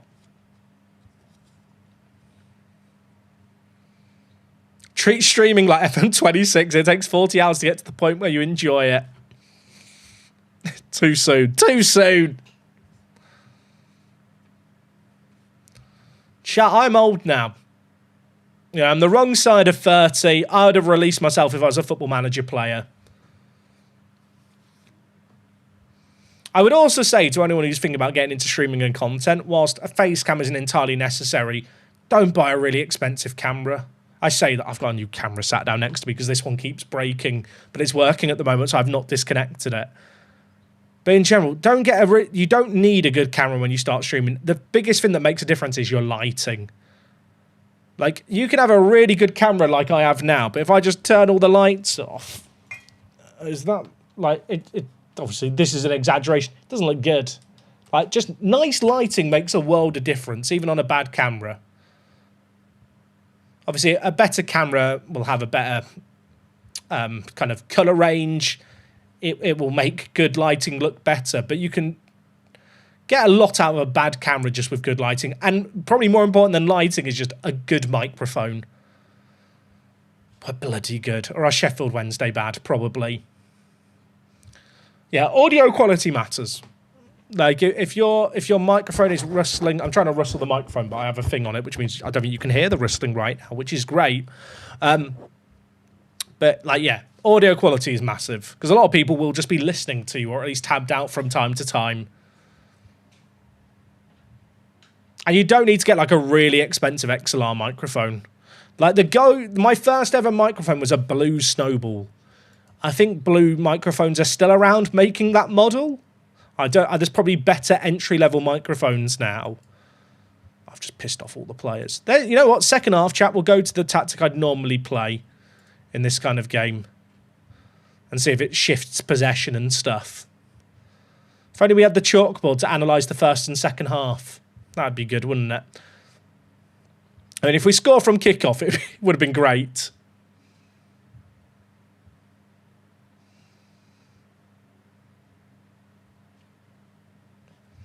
Live till 2 a.m. again tonight. Never say never. To be fair, chat, the rate in which we're going, we might secure the title kind of quickly, and I might be doing transfer stuff. Also, I've not really been paying attention. We must have our youth intake soon. I hope I didn't miss it. Oscar's beautiful.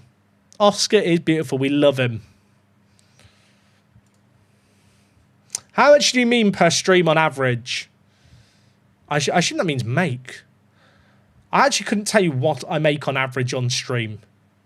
Just because it's very difficult to quantify. It's a lot less than videos. In terms of money per hour, chat, streaming is not as lucrative for me as videos is for, like, time put in. But streaming I just find fun. I think it's really nice just to, like, chat and engage. And, I don't know, it's just a bit more personable, you know? I would say in general, shush. Just general point of thing. Asking people how much they earn is like, I don't want to say it's taboo, but certain people would probably take a bigger issue with it than me. Like, just as a general kind of societal norm. But with streaming, like, it varies a lot. I think at my very peak, chat, on Twitch, I don't mind saying this, at my very, very biggest peak ever, I think I made $2,500 during, like, the first ever F1 Manager launch. I think that's the most I ever made in a month streaming. Streaming Football Manager, I don't think I've got close to that. But that's okay. Like I said, like, videos will always be my bread and butter. Ryaf, thank you very much for the $5. Chat, we're nearly there. What percentage of the way to the best month ever are we? We're a long way off. I appreciate that a lot, though, Ryaf.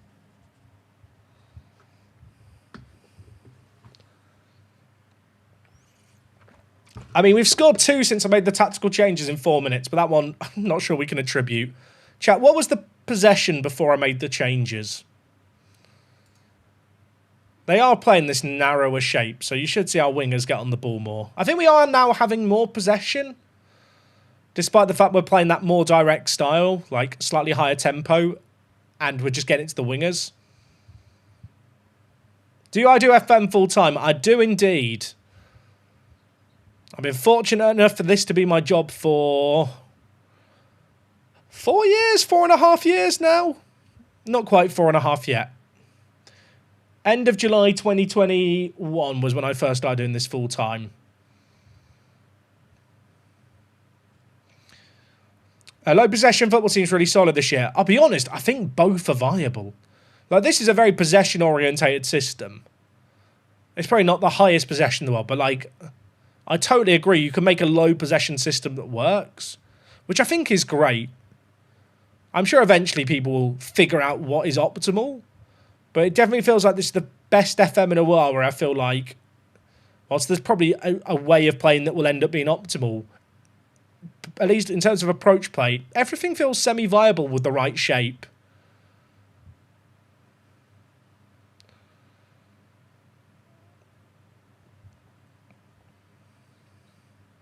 I should have made some subs here. I've just been watching it because it's just nice watching numbers go up. Right, Cernak, where are we going? Where are we going? Inside? Chilling. I don't know if that's necessarily the best example, chat, but that's a great example how a winger, even in that deeper position, is still very capable of getting forward. Obviously, he's got that cut inside instruction. If he didn't have that instruction, not to say this would definitely happen, but as a winger, he'd be more inclined to end up at the byline here. And when you look at the way we're set up, there just wouldn't be a pass on if he's getting pressed against the edge of the pitch. Just puts it on a plate for Kvistgaard, and the defender almost got it to it as well. I mean, technically, chat, we did score more in the second half. Therefore, does that mean it worked? So I never really know if making subs this late in a game. We won't bring on Cernak. Or will we bring him on? Oh no, we're taking him off. Did I just bring the wrong player on somewhere? Maybe. Doesn't matter. We're fine now. Give Oscar the rest. So cross on byline is good for a winger. I mean, anything can be good in the right system. So like the reason why I have the wingers set to cut inside here, I don't have them set to cross on byline. But the reason I have them set to cut inside is just because I've not got fullbacks in support. I think that was a game where we just had better quality than Wednesday, to be fair. I wish I could look at analytics for the first and second half. That'd be really neat, wouldn't it? Chat, we're 15 points clear with 12 games left. We're actually, like, we're romping home in a way I didn't think was going to happen. Also, how many clean sheets is that in a row? 4! Can we go a whole month? Leicester away is probably going to be a bigger test. LQT, fantastic, mate. Thank you for the prime. Enjoy the tactical breakdown. Still won't make my striker more than my advanced wing backs. You don't mean score more. I feel like strikers can be a bit low scoring in this engine. Advanced wing backs as well. If you've not used them, chat, very good.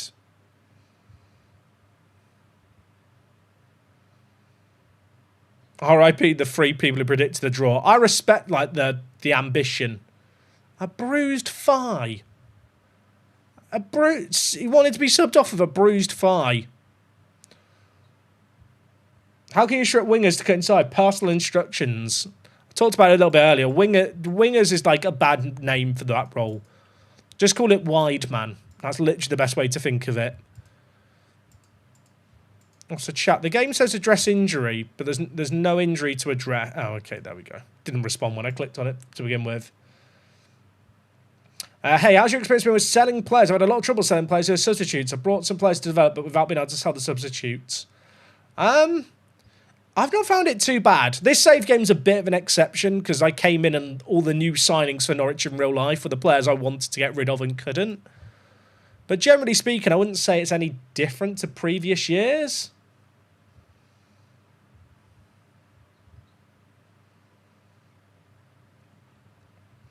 It's my first year playing FM. What tips do I have for you?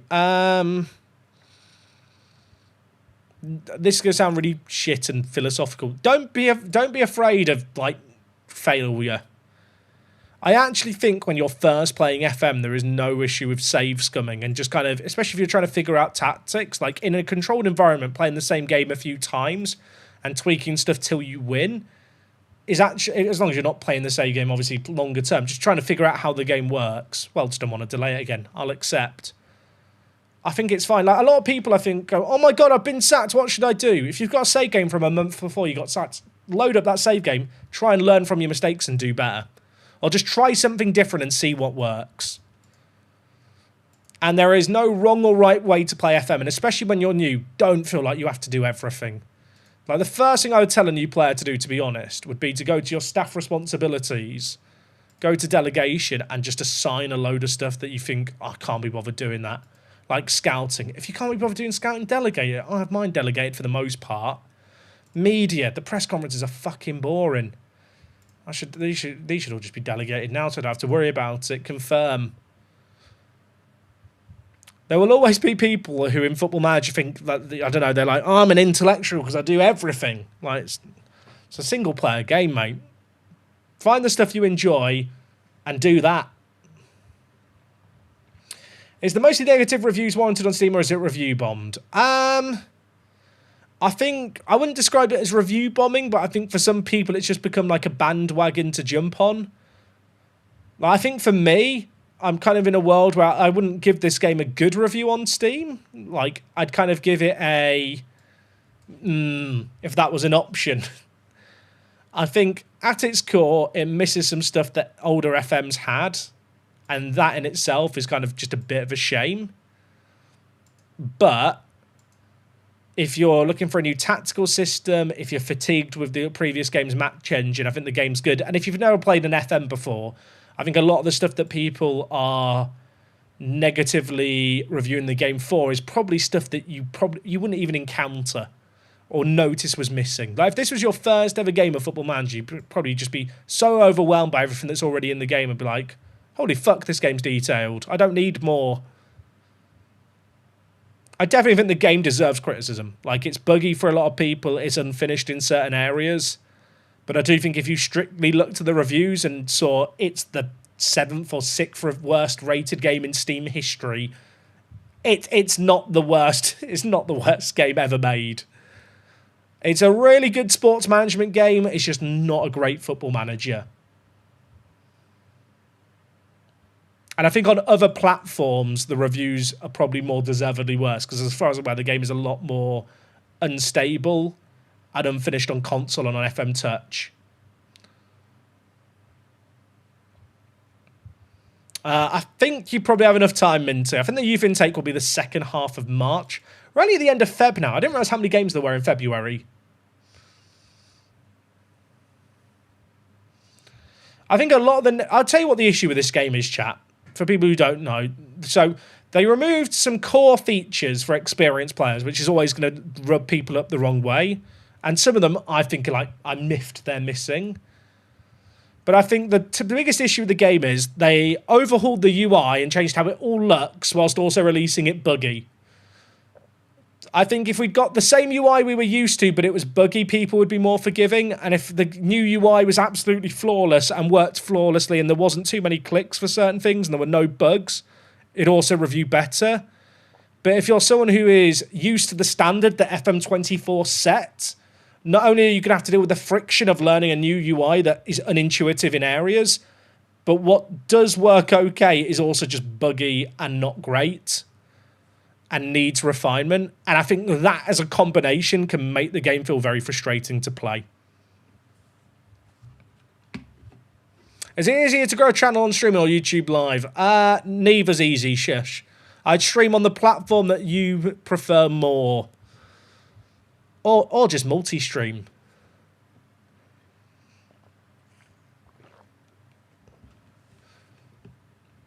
Like, if you're really unsure, chat, if you've seen the negative reviews and you're playing FM24 and you just think, well, I'm still enjoying FM24, you probably don't need to rush out and upgrade. If you're just curious about the state of the game, there's literally a free-to-play demo on Steam and Epic. Why have we reboned it backwards? It's nearly worked. That's mad.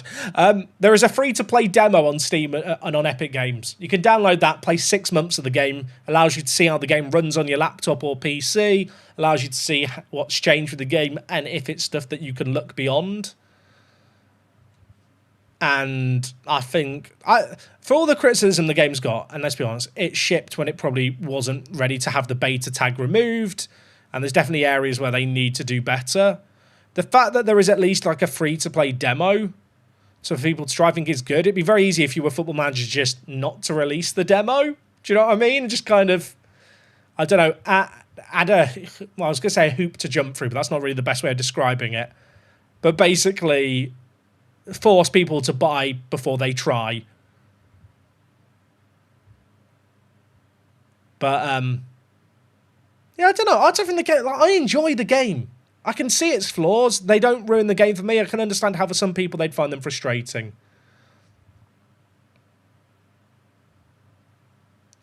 Did I sell Josh Sargent? We did. He went to Palace. Hey, hope you're well. One thing I miss player roles wise is that you can only invert the fullback in a deeper midfield position, and you can't get them to take up the half space position to occupy the opposition's back line. Just a minor thing. Move them further up the pitch. Play them. The way in which a inverted fullback worked last year has kind of changed so much. If you want them to occupy the half space, there is wing back roles you should use instead. This year, chat, don't be afraid to use asymmetric systems to get the patterns of play you want. It's like getting asked to learn new English, but after words haven't been created yet. A bit like that. I played FM since CM, or CM since 00, and still enjoyed this in general, but the contracts are insane now. I mean, Season 3 with Palace, saving has spent around 70 hours played really slow. Now I can't get my players to sign new contracts. Nice save, Grimshaw. Or barely save players because everyone wants to be the best player at the club. When the Prem and FA Cup lost the Champions League final and now I'm basically screwed. Yeah, chat, I'll be honest. There's certain gameplay balancing things I think people haven't caught on to yet. That, to be fair, I've only really noticed in my time playing the beta, which is like, you know, I played a lot more hours than I had when I did my initial thoughts on the game. I think some of the AI around contracts is a bit... It might need refining. I don't want to call it broken. If you've been watching my Manchester United save, there's been a few examples in that save game of where it's funky. I will say in general, I think you can wait out contracts more this year. Like if a player's unhappy that you've not offered them a contract, if you wait a little bit, normally their happiness resolves itself, and sometimes they will lower their demands. But I think there are, outside of the UI issues and all the obvious things missing that I've seen people complain about, there's actually some simulation stuff that is going to need refinement as well.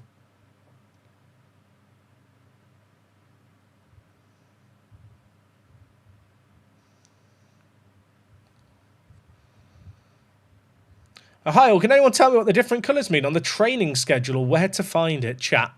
I've not interacted with that screen because it makes me sad. So if someone wants to offer assistance, please do. Is there a stream schedule? It's a bit of a vibes-operated business, my streaming. Just because the YouTube videos are my bread and butter. By the way, if you're on Twitch and you've just stumbled on in here, yeah, we do videos. If you like videos, you should go watch those and stuff. But that's a mad goal. But this week, there's definitely going to be streams on Tuesday, Thursday, and next Sunday. So there's 3 definitely locked in. There'll probably be more because I'm really enjoying this save at the moment. But I've got some sponsored stream stuff coming up. So I have to stream those days, chat. And if you're in the UK, there might be some giveaways happening in those streams.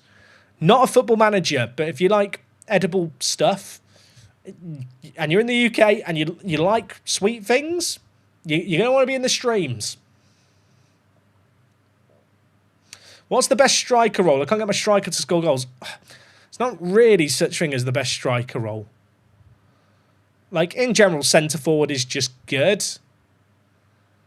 But being real with you, like, at least at the moment, we haven't really figured out the match engine to know what the best role is. A lot of it is about the roles around the striker that, like, enable a striker to be creative. Like if you're playing with 2 inside forwards and a striker, like the striker is just going to score less. If you're playing a really direct style of play where you want to get the ball forward quickly, the striker is going to be that focal point of attacks more. I need to sub off Oscar. He's really tired. He's played too many games this season. I'm going to play Diallo as well, just in the second half. How much do I play daily on average? Chat, at the moment I am working probably 13 hours a day on average. But on days where I'm streaming, doing videos, I'm currently doing all the planning for Park to Prem. And with the Manchester United save game, spoilers chat, ruining the magic a little bit. I have like recorded 4 episodes since Friday. I worked over the weekend. I've recorded Monday, Tuesday, Wednesday and Thursday's episodes. The latter few don't need to be edited. If you're a Key Player channel member, you'll get the next episode that's going up tomorrow, tonight.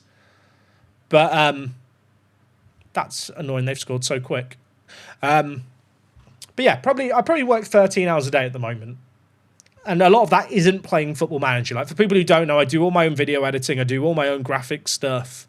I also have to play Football Manager between episodes. So that's like a thing. And another thing I've been working on actually is like a rebuildy video. I don't want to call it a rebuild because it's not really a rebuild, but I've been doing a kind of director of football-esque save, which I intend to make a video out of, managing in Egypt.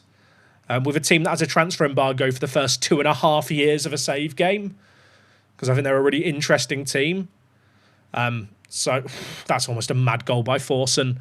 So that should be a video coming out probably end of next week. I'm hoping. I've played 4 seasons of it so far, where I kind of do all the transfers, set up some tactic stuff, set up all the training, then just kind of simulate the seasons. It's quite fun.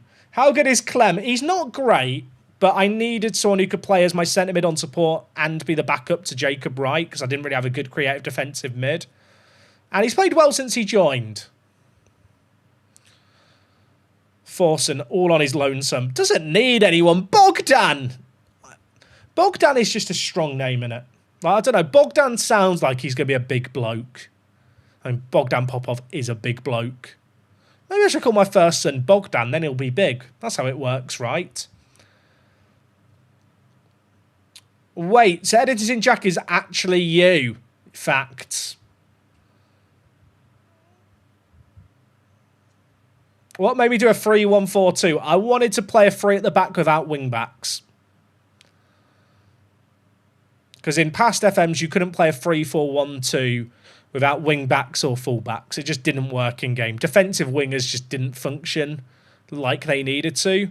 But with the new in and out of possession systems, like tracking wide midfielders kind of actually make a shape like this viable. And I wanted to give it a go. I thought you used to have an editor working for you in the longer vid. So Harrison, beautiful Harrison, he might be here now, he sometimes lurks. He used to edit all the F1 Manager stream stuff and like stream stuff that became videos. But in terms of all the like the daily Let's Play video stuff that you guys see, all the tutorials and stuff, that is all moi.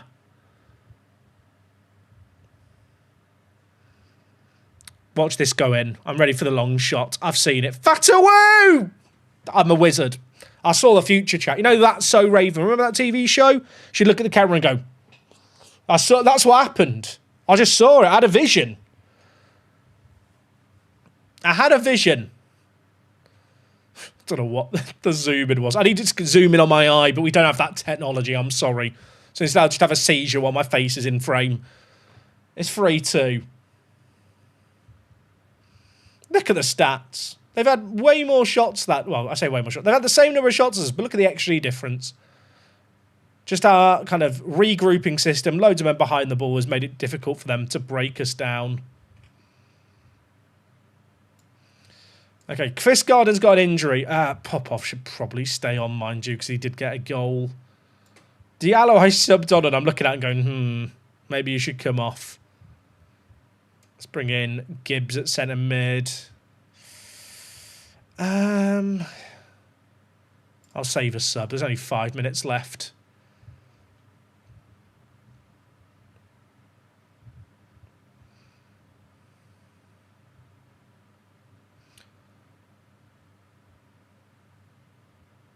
Right, another win. We didn't keep a clean sheet, but you know what? Grimshaw, our backup goalie, is actually doing what we need him to do. When you're not doing Football Manager, what do you like to do? Read, cinema, knitting. I tell you what, chat, knitting does sound therapeutic, doesn't it? I think, to be honest, what I like to do when I'm not playing FM is just like watch. I watch other videos on YouTube. I'd say like I watch more YouTube than TV. Granted, obviously, with a puppy at the moment, the puppy, you know, does occupy more of my time. I feel a bit bad for Wok at the moment, just because I've been very, very busy doing video stuff. So I've not been spending as much time with the puppy as I would like, but she's been amazing at looking after him. I tell you, like, it's weird, chat, because in a weird way, like, this started off as my hobby. And, like, I still kind of, I don't want to say I treat it like that to an extent, but, like, in a weird way, My free time is just spent often consuming other content on YouTube, which I can then use for ideas and inspiration to improve my own content. I don't really shut off.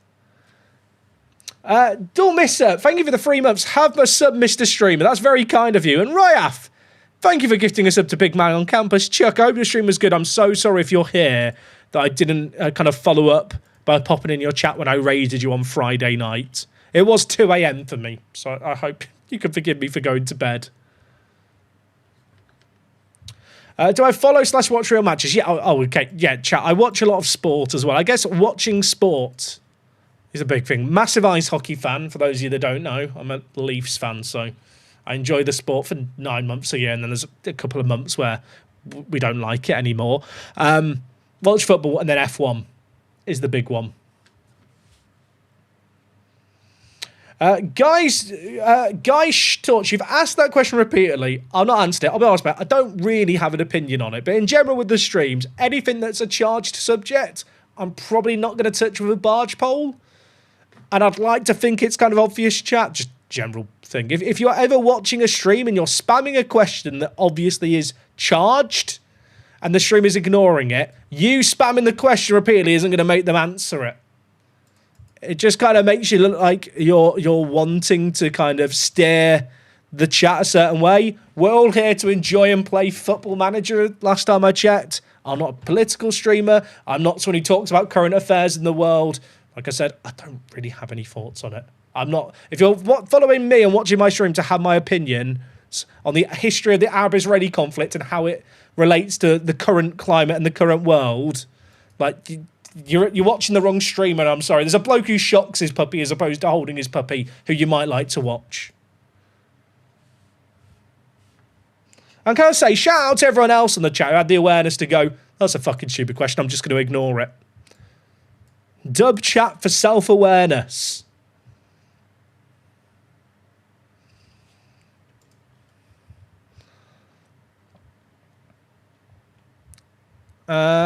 Do I want to change anything here? Just the fact I've said dub chat.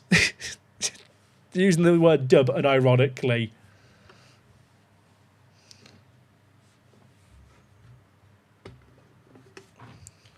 When I wear underwear or pajamas and I go to sleep, chat, I'm a boxer wearer when I go to bed. I know that's an image you want to imagine. But I did get some new pajamas recently, which are very, like, comfy. But they're definitely more summery pajamas, like... The in-laws got me them. They're very cool. Well, okay, I think they're cool pajamas, chat. They're like adult pajamas, you know, more silky. Like, you know, it's not like I'm wearing a Spider-Man shirt. But they are my neighbour Totoro print. Which maybe that comes across as childish. Although a lot of people probably won't know what that is, the people who would judge me for it. So maybe it's okay. They're probably the coolest pajamas I've owned since my Spider-Man pajamas when I was 8. But I'm not normally a pajama wearer.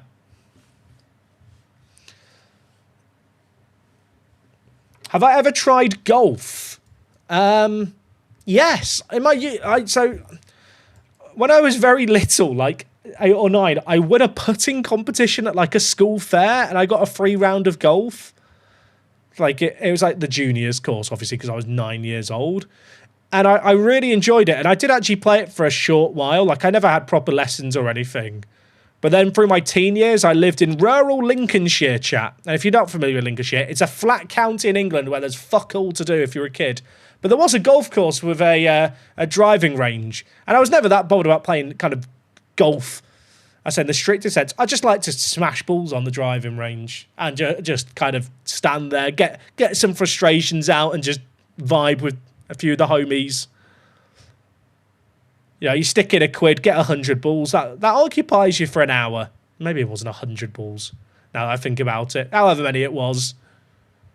But in terms of playing golf seriously, no, not really. It's one of those things where I've always wanted to get into it, but then I've never lived that close to a golf course in my adult life to do it.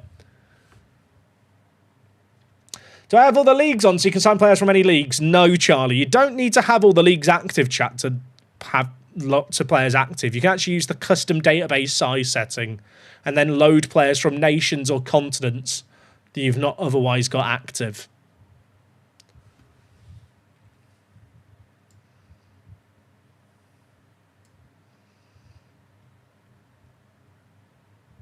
I've been watching it a little bit USA-less, but not a ton. I've not played much Overwatch in ages. I played so much Overwatch back in the day, chat. I still actually, you know what? Last season I played a lot. I got back into it a little bit, but I don't have the free time. I feel like the other thing is, like, the puppy's getting a bit older now, but like when you've got a puppy, I don't know if this is just me. I'm a first-time dog owner, chat, so I've not got a point of reference. But like when it's just me and the wife looking after the puppy, they've scored. I feel like I'm scared to like commit to playing a game and put it on my headset. Like when he's only a few months old, like he's only 6 months old now. Also, there's no replay of that. Oh, it was offside. Fair enough. I didn't even realise. But I'm kind of scared to put my headset on and commit to something. I imagine it's like having a newborn baby. Like Football Manager is a great game in the sense that if I need to just pop off and do something, he's offside. Don't celebrate it. Like you could just pause the game or not hit continue. Hey Jack, how are you? What do you think of dynamic mode? I thought... So, dynamic mode, right? Concept of this is great. But I really wish it was paired with these different settings. And what I kind of mean by that is, if I have key highlights on and have dynamic on and I'm 3-0 up, like you don't need to show me pointless highlights at the end of the game. But if the game's really close and I'm on key with dynamic on, go to extended highlights the last, like, 15 minutes.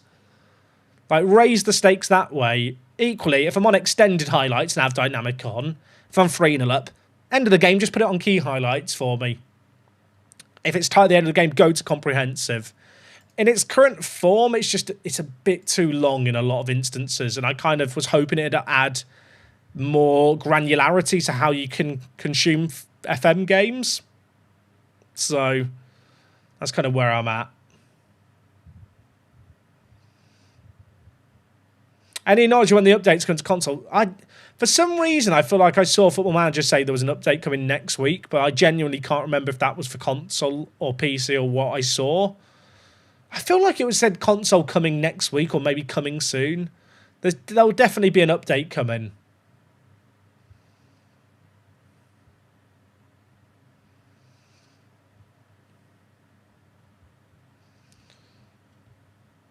Console this week. There you go, chat. 2 people have said console update this week, so I trust the people. And this game... Okay, I was about to say, this game is a difficult game that I should be more locked in for as Southampton get a goal back.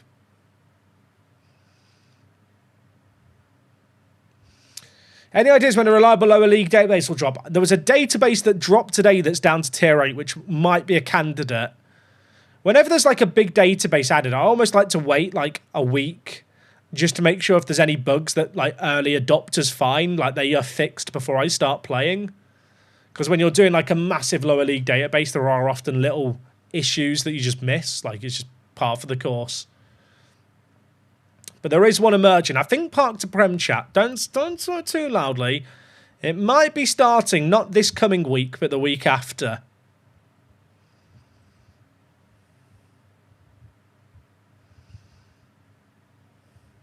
It's the food-based stream for next week based on yogurts. I wish it was.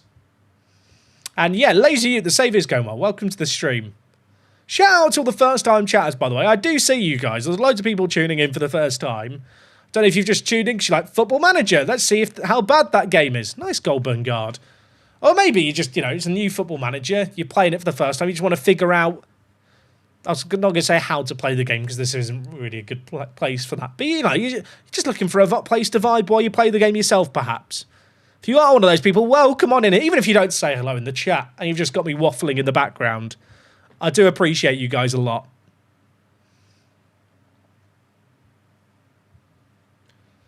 We've got 700 people watching on Twitch and we've got 600 people watching on YouTube. You're all legends. That is mad for a Sunday night. I appreciate the love. Right, well, winning against Southampton. I don't want to jinx it.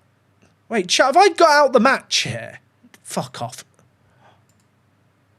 Oh, I thought I'd hacked the system and got out the match. We could view stuff that you... I mean, I am out the game here. This feels like the kind of thing that if I dick around with, the game crashes, doesn't it? So if you click these bits at the top, you can get out the game. You just can't look at full player profiles. you know what? Let's just get to the second. I don't want to break it. I wish you could just exit the game, kind of like you used to be able to in FM, and just go exploring. Because there are some times where you're like, they're playing for who? And then like it's like a 1-ye. He's playing for Southampton, and then obviously you go in game and go, oh, he's being loaned, which you can kind of do, but it's not to the same level. Hey, Jack, are you going to make a How to Play FM26 and new players? I'm getting a bit overwhelmed at times. I was thinking about doing something like that this coming week. So I mentioned it earlier, chat. I have got like 4 videos pre-recorded of the Manchester United save game. I've worked through this weekend. So I've actually got 4 episodes recorded already. I need to edit 3 of them still. But it does give me time this week. Nice goal by the centre-back, by the way. It does give me time this week to focus on the streaming a little bit, but also gives me time to record some non-Let's Play content. I'm not sure if that will take the form of some tactic stuff, some general, like, here's how to play the game. It's really tricky because I think when you've played the game as long as I have, I don't always know how to address the common questions of a new player.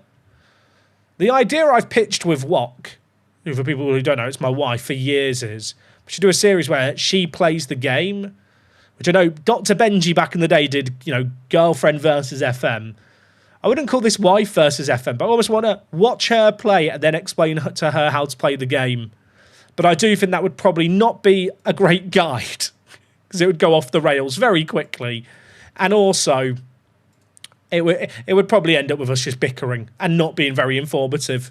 Maybe funny, but I'm not sure it'd help new players. Why is she named Wok? It's just a pun of work the space.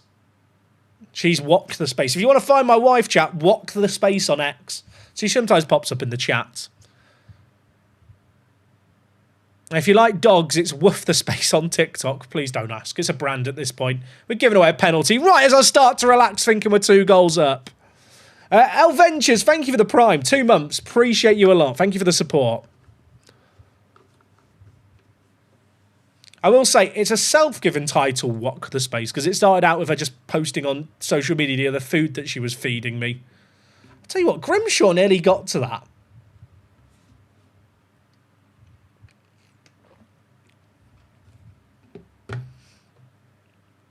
But she's a foodie and loves cooking. That's why it kind of started off as Wok the Space.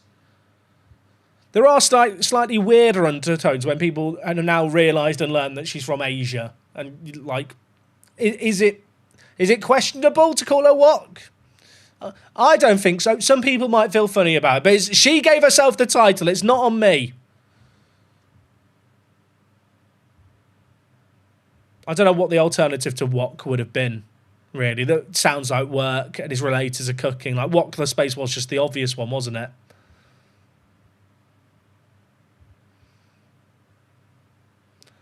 Right, let's score a goal. Doafootball.com. Chris Garden! Okay, it's gone wide. Fork the space. I feel like the term to fork as a verb has connotations. Boozy Arne's tired. Get in, Tremonti. Do we throw on Popov?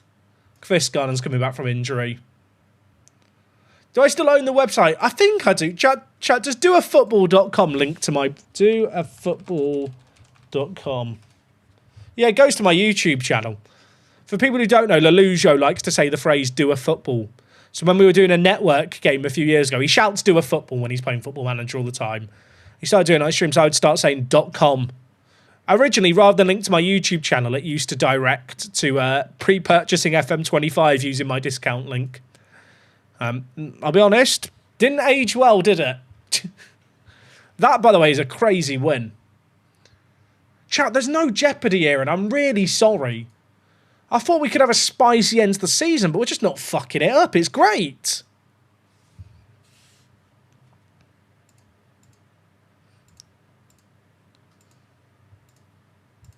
I am a bit concerned that we're going to get absolutely dicked in the Premier League, and I'm not even sure if my tactic will work in the Premier League. Yeah, it's quite a well-known thing that in real life, teams get promoted to the Premier League, playing a really sexy brand of football, and then just get dicked.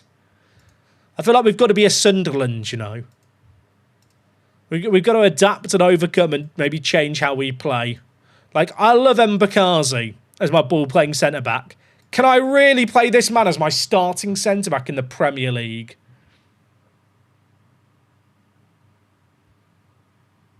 Like, that's the fact that he's my starting centre-back in the Championship is kind of mental.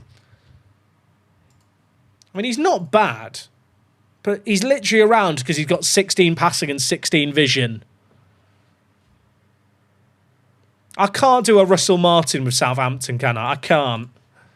We are going to have to adapt, I think, our game plan. We weren't meant to get promoted this year. You can always do a company and sacrifice Norwich, true.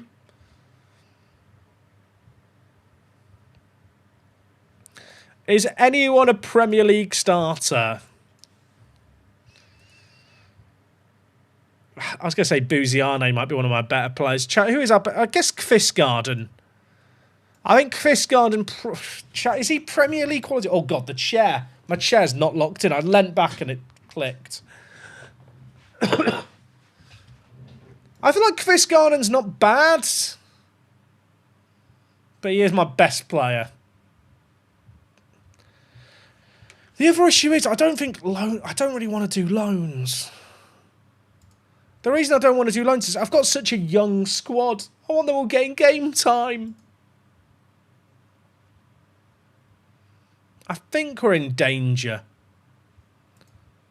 I will say, Southampton, right, in real life, have they had like a very... Is it just me, or have they had a very Football Manager transfer window?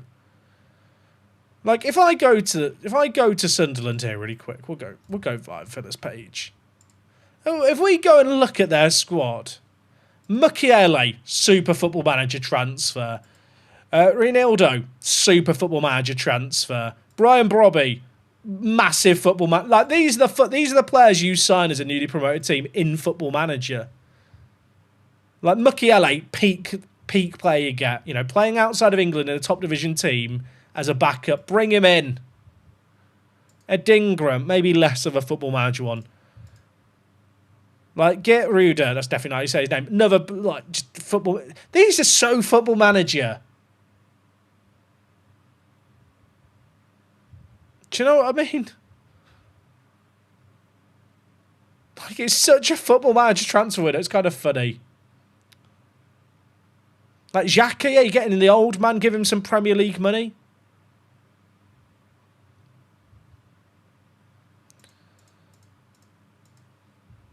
Tell you what is mad. We're on a mad run of form, and I feel like today I've not been paying enough attention to the game. We've just been vibing today, haven't we? Will you stream and do Park to Prem vids? I won't be streaming Park to Prem, but the videos and streams can coexist.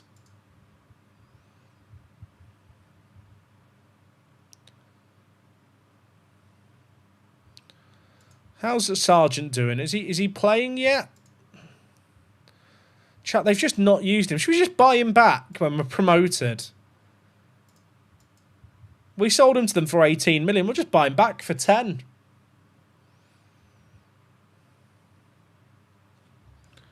They even did the sell one wonderkid to fund the window tactic when they sold Job. True.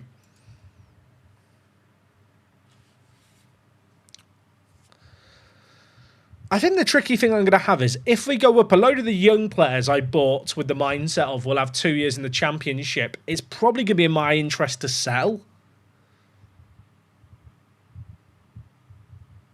Like someone like Popov. I like Popov.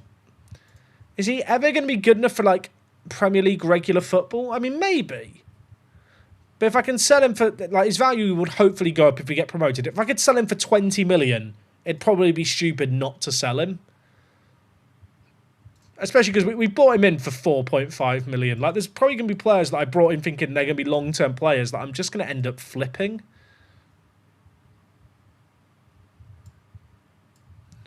Which, I'll be honest, it makes me a bit sad, but it's, you know, it's par for the course.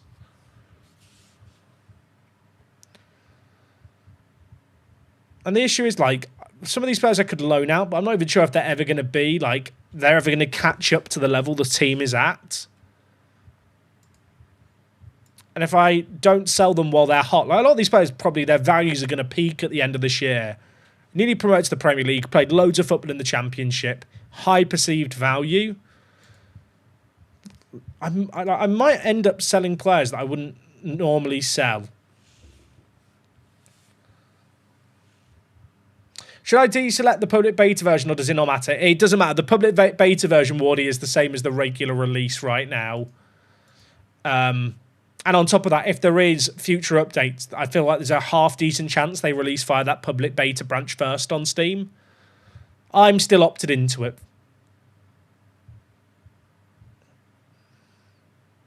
I think we might have to go full... I don't want to go full rebuild, but... I mean, some of it depends on the money we get, I suppose.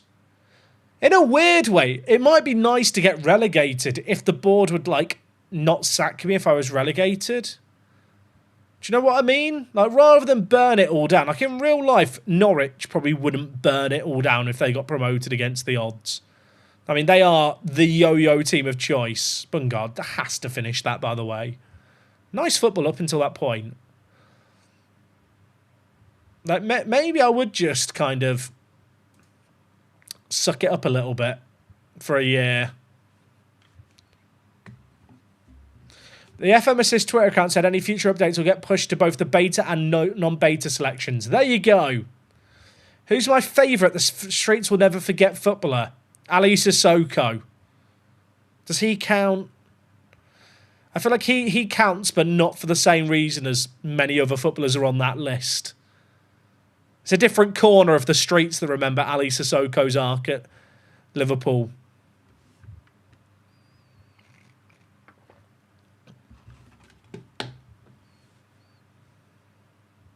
He counts because of the compilation. That is exactly what I think of.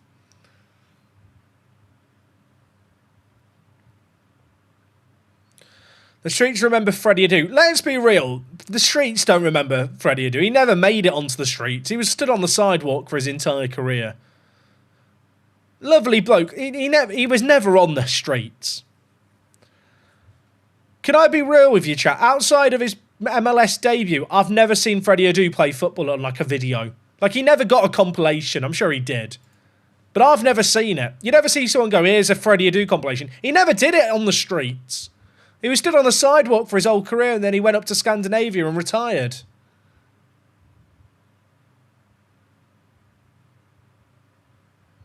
Lee Trundle on Soccer AM. Oh, Lee Trundle. There was like when he was like in his late 30s, he was actually like a really good buy-in football manager for a few years. Morten Gamps Pedersen. Oh, the bangers that man scored for Blackburn. I think he was still playing like even a couple of years ago. I'm pretty sure in FM24 he's still a player. He might still be a player now.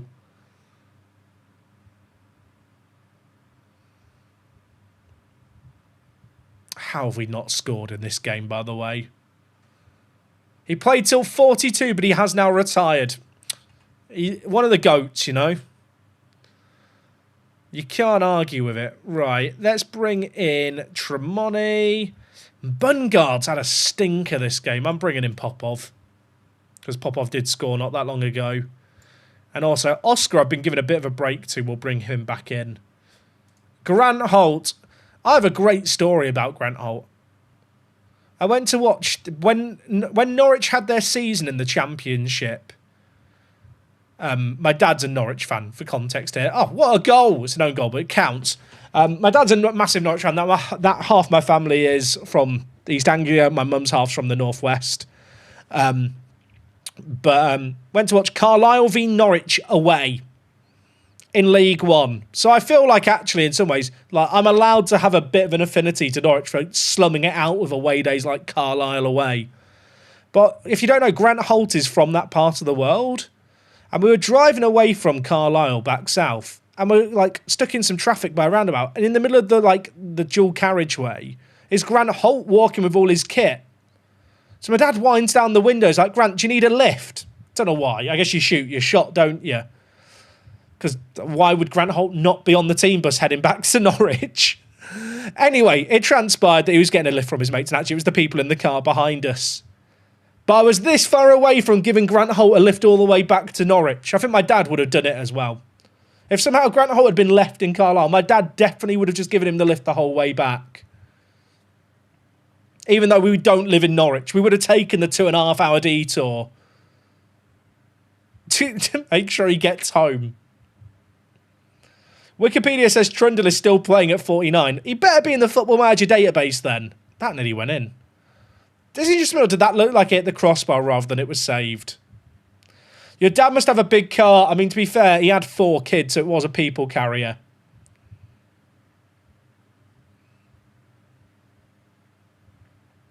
I once met Dean Ashton in the queue for a water slide at Centre Parks. That's one of my best claims to fame.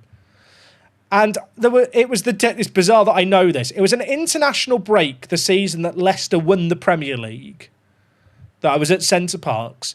And it was on the Saturday that I bumped into Dean Ashton in the queue for the dinghy slide and had a chat with him. Because the next day he played in like a West Ham charity game where he scored a bicycle kick. So what year did Leicester win the Prem? Like 14, 15? There was a charity football match played on a Sunday during the international break where he scored a bicycle kick. Was it 2015-16? Thank you, chat. So I'm gonna claim that I inspired Dean Ashton because I had that chat and he scored a bicycle kick the next day. I also bumped into Craig Dawson, who was playing for Hull at the time on that holiday in the bowling alley. Apparently, if you want to bump into like footballers in England, go to Centre Parks during an international break.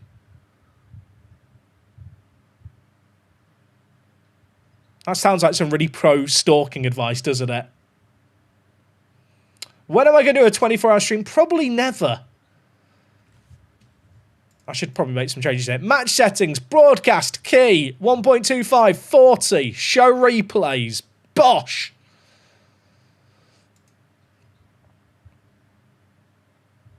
Curitan still plays at 50 and became the only bloke ever to score in all the divisions. Oh, did he pull it off? I saw that I don't think he did it on his debut in the 8th tier. I kind of want to kill off this game. The thing is, I've subbed on Tremonti, and am I really about to sub him off? Now, you know what? He can stay on. We'll bring in Fisher at right wing back just to see out the game. Met Brian Robson at a pizzeria in Dublin. There you go. Chat, who have you met in different places? I saw Mick McCarthy at a Chinese in Bromley back in 2003. I love that. Chat, have you bumped into any footballers in weird places? I can say that Dean Ashton has witnessed me topless, chat, and I feel like that's a claim to fame that not many football fans can have. Zlatan on the streets of Stockholm.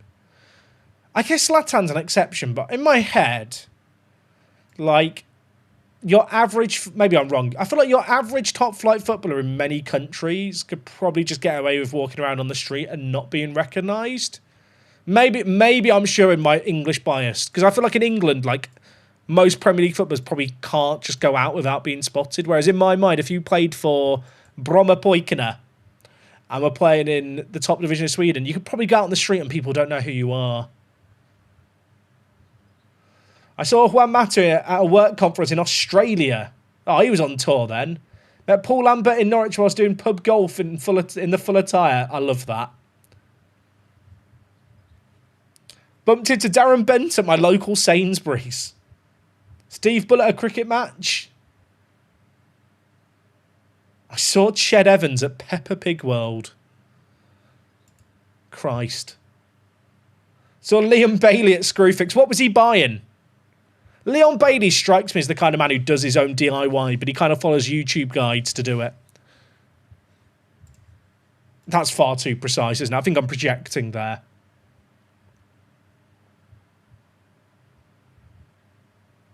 Not a footballer, but Richard Hammond on a train. Bumped into James Cosmo, Lord Commander Mormont from Game of Thrones in my local Greasy Spoons. Okay, chat, I have a very hyper niche one from when I would have been like 15 or 14 or 15. Did anyone used to watch Big Brother back in the day in the UK? Like, I mean old Big Brother. There was a year where there was two people called Ziggy and Chantel that had like a bit of a showmance. He like had like the curtain look, the like, you know, the boy band Westlife look, and she was, with respect to her, kind of dizzy blonde, but reasonably good looking, but not like in a plastic surgery sense. I bumped into her on the way to France on a French exchange. Bumped into her at a service station. I think she was on like the cover of OK magazine at the time because it wasn't long after Big Brother had finished and she was having this showmance after the fact. And it was like when Big Brother was like at its peak. That's one of the more niche celebrity encounters I can have.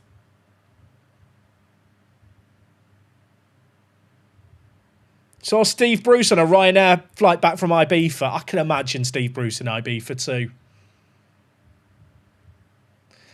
I once met Chantel in a McDonald's. Has anyone else met Chantel? Smog Father's met her. Any more? Any more niche Big Brother encounters? Also, chat, how many times have I delayed this transfer for Weldstone? Not Weldstone, sorry, Finn. Well, it is for Weldstone, but for Finn Welsh. I feel like this has been going on for months. Like, they keep asking me, and I'm like, yeah, you can have it a little bit longer.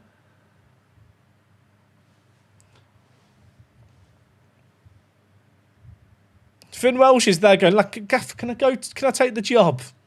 Like, we're waiting on the bank balance, you know, we're waiting on the money to transfer.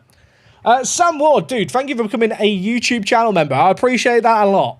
We don't have a lot of YouTube channel members, but those of you that are members, I do really appreciate. Thank you so much, guys. I met Jared Bowen and his wife, Danny Dyer. They're a nice couple too. I didn't realise they were together.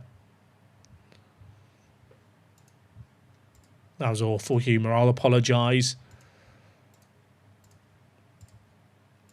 Am I in a world where like players like Buziane I just cash in on after a season if I get to the Prem and the value spikes?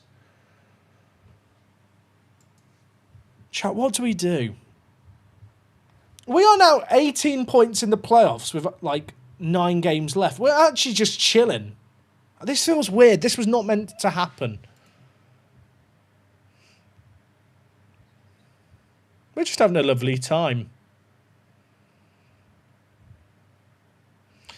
I met Lucas Moore after his hat-trick versus Ajax. He was my phone background. I showed him and he took his phone and showed his entire family.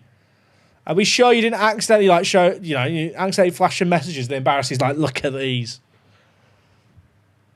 The other day, chat, I showed my phone on stream to show you guys a video. Whereas that was very risky. If someone texted me at the wrong time there, all sorts could have happened. I mean, that makes it sound like I have really incriminating texts that arrive. I just think in general it's inherently risky to show your phone on the internet.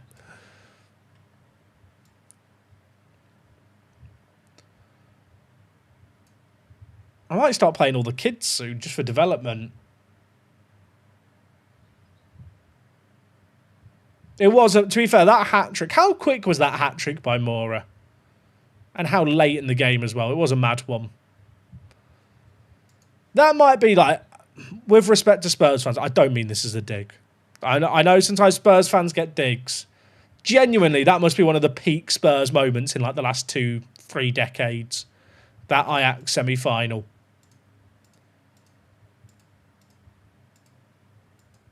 I don't even mean that like to.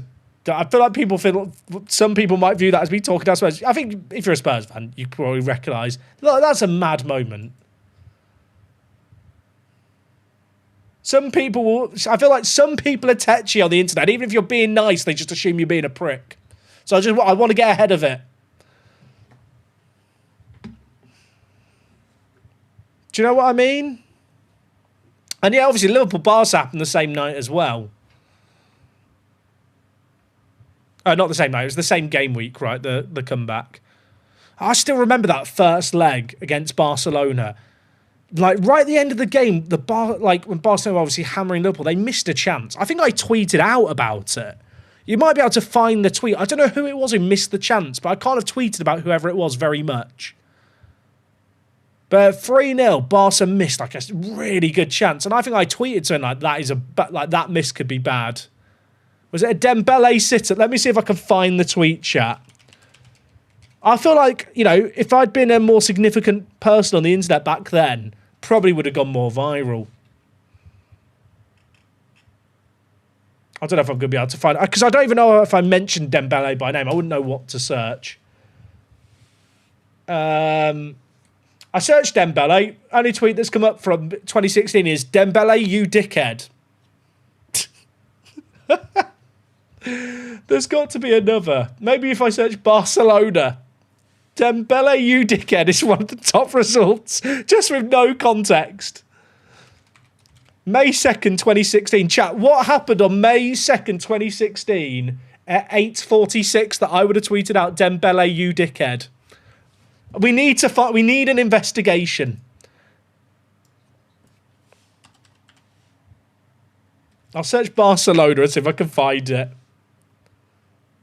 Maybe he probably cost me an acca. That's probably what happened there, to be fair. I can't find it when I search Barcelona. Is it miss? If I search comeback, maybe.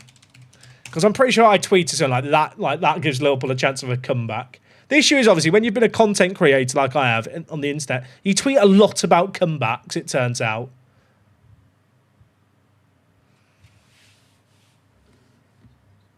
I don't even know which Dembele it would have been. Oh, so we scored. Chat, I'm really locked in on the game today. Did Chris Garden just square this here? The false 9 centre-forward combo is really nice. I think he didn't mean to pass that there. Like, Bungard is cooked as a false 9.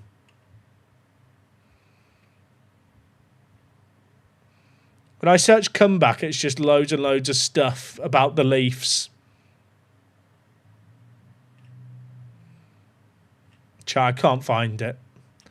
Also, it's really funny, my Twitter account, because I've literally had my Twitter account since 2011 before I did FM content. So there's loads of tweets from the first few years where I had like a few hundred subscribers of me just tweeting nonsense. Like pure waffle.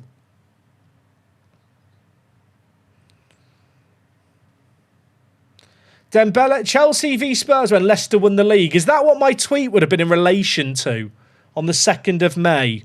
Chelsea v Spurs 2015. May 2nd. Is that chat? Oh no, that's a different game. We're doing research here.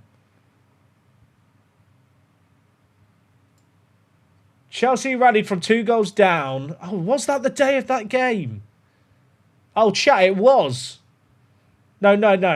Was it? The date is not lining up here, but now I'm just confused. Because I'm on ESPN's website, but it gives me a different date. But I think that was the game. I don't even know. Moussa Dembele got a 6-game ban on that day for an eye gouge. That's definitely what it was then, chat. Probably had him on my acca or Spurs on my acca to win. And he was eye gouging. There we go, chat. We cracked the case. I'm going to give winners some game time here. Make some subs. Freshen it up.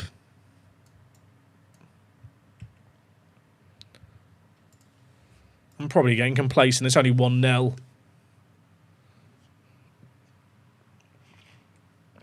Shout out to the person who found that out. I guess you just search Dembele May 2nd, and there's not many things that Dembele's done on May 2nd, 2016. He did it on Diego Costa, so it's okay. To be fair, Diego Costa, I actually quite like Diego Costa. There's some players who are dickheads for your team, but they're kind of your dickheads, so you like them. But he was like a dickhead who I just kind of liked, even though he never played for Liverpool. Do you know what I mean? Like, there's some people who are just, they're nasty little cunts, aren't they? Pardon my French. I've dropped a C-bomb there, but there are some footballers that are like that. But they're your team's rude word. But then there are some that are just a bit endearing.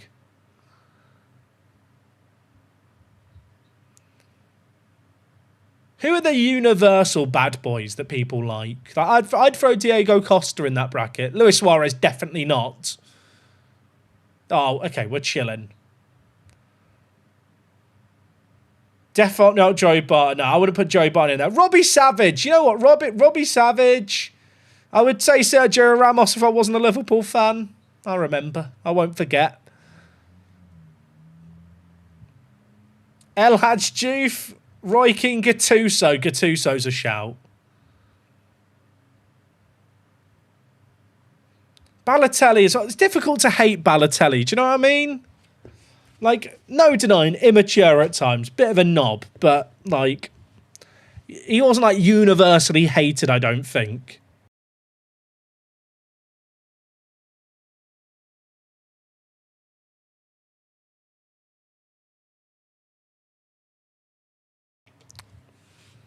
It's funny, chat, how do you find that middle ground where you're a dickhead, but you're not a hated dickhead? Like, that is... It's like it's a Goldilocks zone to find, isn't it?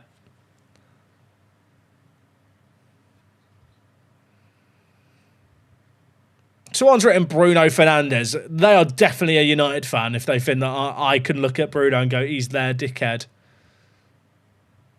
Maybe I have the wrong glasses to view the situation through. Craig Bellamy was just a nutter. Some of the stories about Craig Bellamy are genuinely insane, of him like hanging teammates out of hotel windows. Chat, we've won 10 games on the row. I've got the Steam achievement. That's mad. This is the first time I've won 10 games in a row. I've not even been paying attention today.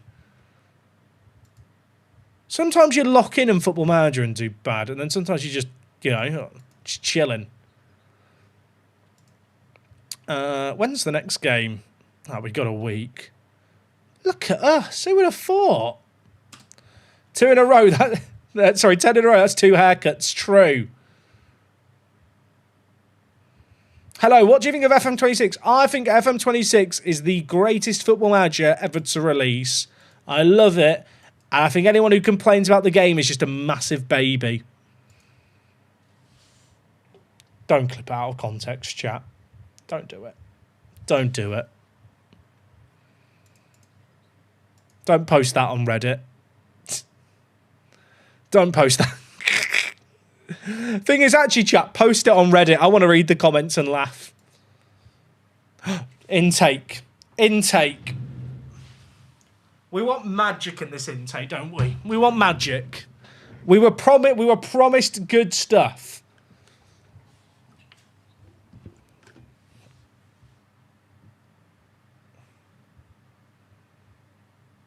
Chat, I'm genuinely nervous for this because it actually was. It was like one of the best intakes I've had so far playing this game that was previewed.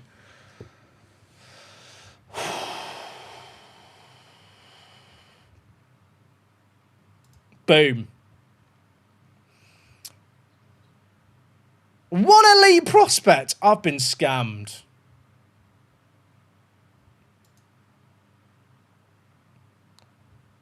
Chat. I said we needed magic in our intake. There's a bloke called Danny Radcliffe. What are the odds? That's really funny.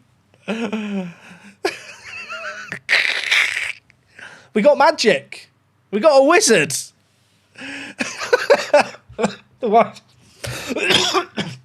It's so funny. I'm dying. Oh, that's so funny. Is he good, though? Danny Radcliffe. Boom. He's pretty good. He's a wizard. You're a wizard, Danny. Irish striker who can play out on the right. He's actually really good for a 16-year-old. I hate the fact I can't see all the pros and cons without scrolling. Literally, chat, better screen for this is just to click here. Actually, no, that's not fix the issue. Let's just go to the... Is it performance? How do I see the pros and cons without having to scroll? Scrolling within scrolls is like, this should not be a scroll. Then to have a scroll within the scroll and another scroll. I'm fine. Already consistent can improve a lot. Professional chat. Have we cucked? Fairly professional personality. Consistent performer. Not bad with either foot. 15 technique, 14 finishing. He's actually quality. He might be starting for us to end the season. Unironically, I might just play him in a load of games. You know what? You're a wizard, Danny. How many magic-based puns can we make about a player called Danny Radcliffe? Right. I've overpaid there, but I just want him on a long-term deal. Oh, yeah, chat. He turned 16 4 days ago. He's probably not going to be a future captain, is he? He's quality. Right. Are any of the other guys good? Yeah, actually, he could be a great false nine for our system. We haven't even looked at the other players. I think when I saw there was some with good potential. I mean, chat, if any of these are actually 4-star potential, this is a sick intake.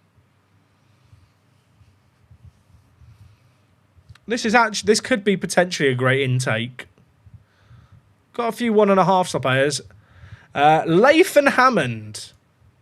I mean, he's not bad. Obviously, compared to Danny, these probably aren't going to look good. But 14 finishing with 16 determination and those physicals. He's not bad. Like, I'm thinking just centre forward. I mean, the mentals need work. I could play him on the wing, but I feel like 14 finishing. He's, you know, none of them are going to be as exciting as Danny, I'm afraid to say. Mostly because, you know, they aren't going to have the pun potential. We have a regen chat who's world-class called Danny Radcliffe. It could be the greatest thing ever. The face pack I'm using, chat, I'm actually using a new one, which I really, really like. The only downside, it's a limitation of Football Manager, is like you do often get duplicate faces. What is the name? Chat, I'll find you the name of the pack, because it's a different pack to one I've used before. It's called NG Regens. It's on FM Scout. I can post a link, and I think it will go into both chats. We'll find out. But I'm using the bundle version rather than the mod version. Does that post in both chats? It does. There's a link to it if you want it. It's a bundle mod. If you've not seen how to install bundle mods, there's a video on my channel called 4 mods you need to install. The install guide on that video for where to put the file is the exact same. If anyone could do the new GAN method. I mean, the thing is, Urban, this is the new GAN method, but automated. Like, these players are actually assigned correct faces.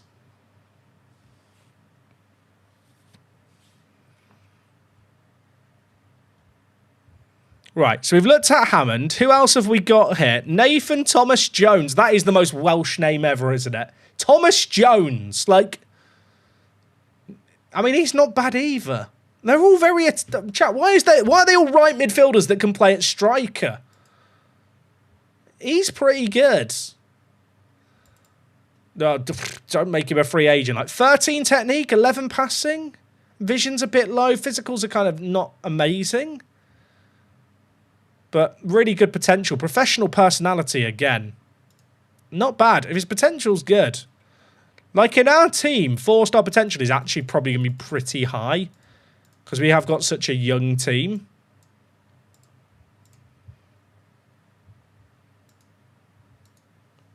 Because our star ratings aren't really relative to our best player. They're more relative to our best potential players. Which is like Buziane and Mbakazi. And I know Mbakazi has, like, mid to high-end Premier League quality in this game. So, it bodes well. All right, who else is there here? Because there's actually quite a few new gens here that are probably going to be good. Sonny, thank you for the tier 1. 17 months is a long-ass time. I appreciate that long-term support. Very, very kind of you. Be great when you're 5-0 down to Liverpool and Danny catches the golden snitch to win you the game. Chat, if football... Okay, this is a really nerdy thing. So if you don't know, in the game of Quidditch in Harry Potter, the game ends when the snitch is caught. What would be the footballing equivalent that you could add to the game of football that, like catching the golden snitch, which automatically ends the game and gives, like, one of the teams, like, a load of points? I think a shot that hits both posts should end the game. Scoring overhead kick, 2 foot in the ref. This guy, chat, he's not bad either, right? Luke Cook Connor. Like, he's pretty good with either feet. I'd probably train him to play left back. I don't play with fullbacks. He's going to have to improve a lot. But worth getting on a long-term deal. If the keeper scores, that is a shout, to be fair. If the keeper scores, you just end the game. 2 foot in the ref would probably end the game. Also true. Sadiki. Is Sadiki good? Chat, it's another play probably he's going to end up playing out on the right. I mean, these guys here, like, they're not quite as exciting, are they? But he's not bad. I want to get rid of, like, the yearly wage rise stuff. If we can avoid it.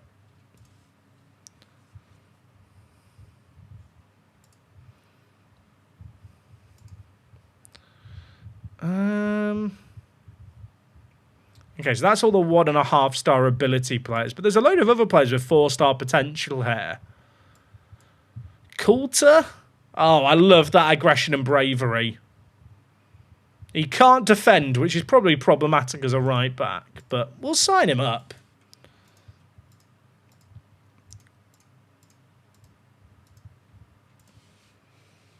Keeper scoring should be the equivalent of next goal wins.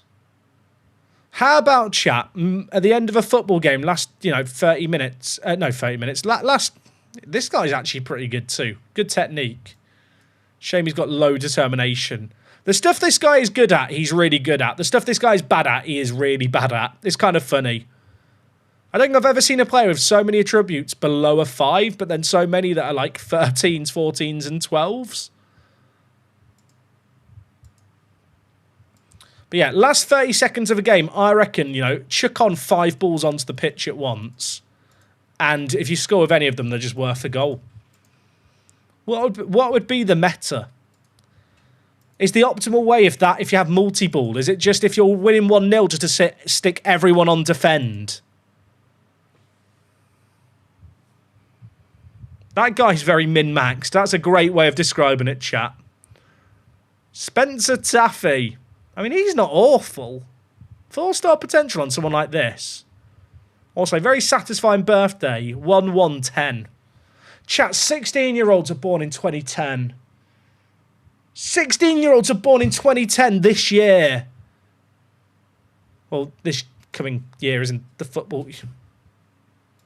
I'm so old. I'm so old. I remember as a kid having like a Millennium sticker from Tesco. I was like 7 years old. It was on the wall. You got stickers when you did your Tesco orders, and it's like a timeline of the millennium. There's people that, if you're born in 2010, you don't know what like a millennium was and like how big the fever around it being a millennium you lived through was. I remember it when I was 7. He's born 10 years after the millennium. He's born 10 years after my old Tesco timeline I had. This guy's pretty good too. I'll tell you what, Simon Bell is decent. Fairly even-footed, decent determination, good in the air already, could get taller. Marking is his weakness, but we can just train his defensive positioning. I guess his mentals aren't good either. He's really not bad. Chat, this could be a pretty sick intake. Like, it's kind of hard to know what the potential of these players is going to be.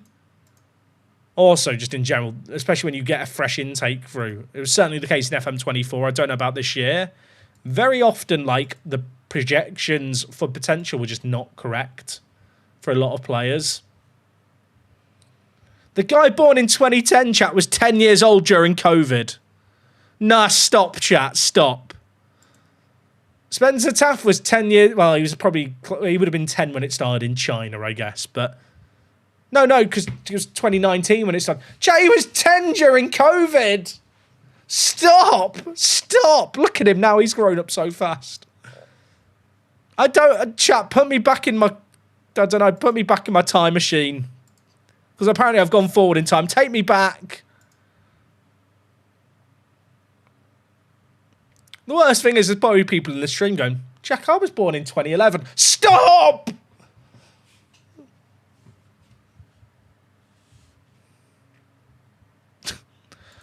Chat, are we just going to play Danny Radcliffe in every game? Probably. How good's Max Doman? Max Doman is not in the game because he's not old enough. There's like child protection laws in the UK that basically mean that a player has to be 16 by like a cut-off date. I think it's the 1st of September. And he is too young for the cut-off date. Then the past Odegaard got added in with parental permission. So if someone knows Max Doman's parents and they can go to Football Manager's offices in London and sign a piece of paper, we can add him to the game. Then they can legally do it, but it's literally a child protection thing. That means he is he's not in the game. There are some like community made mods that add him in as well, so like there is that option. What's the plan for Radcliffe, chat? What am I training him? Do we just train him as a centre forward to begin with? I think centre forward with maybe focusing on final third for composure and decisions. I think that's the play.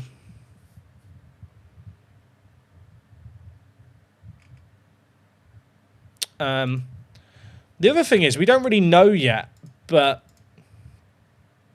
presumably when you train...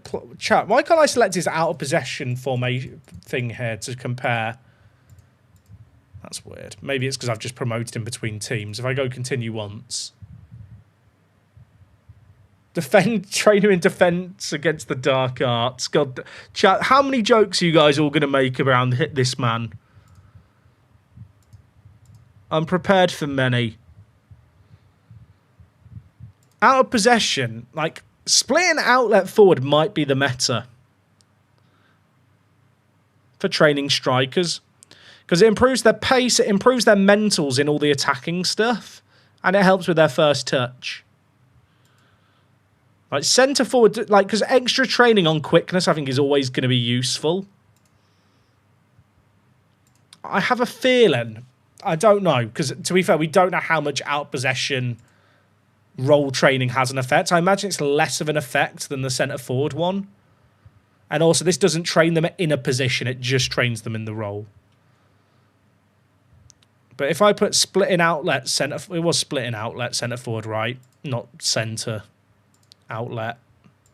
Yeah, splitting outlet. I think that's going to be the thing to train him in.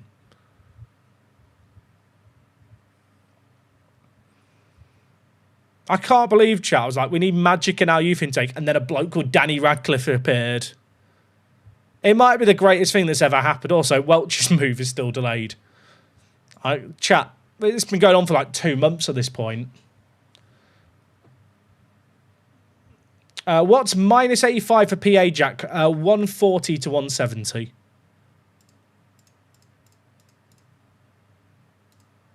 Can I praise his training yet? I can't.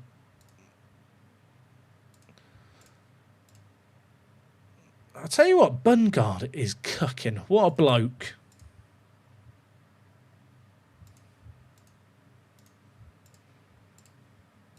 Offer up, what a nerd. Chat, I used to work on Football Manager. Like, this game is literally my life. I've spent probably upwards of 20,000 hours in the last 5 years playing this game. Like, I've spent, like, especially through COVID as well. I don't think I'll ever have the hours in, like, another game like I have hours in this game. It's a good job because it's my job in many ways. But I am obsessed with Football Manager.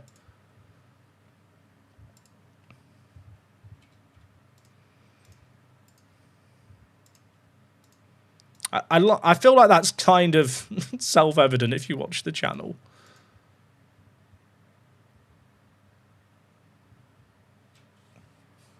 I'm going to play Danny Radcliffe in his first game, chat. I wonder if he'll become our youngest player ever to play, because he's literally just turned 16.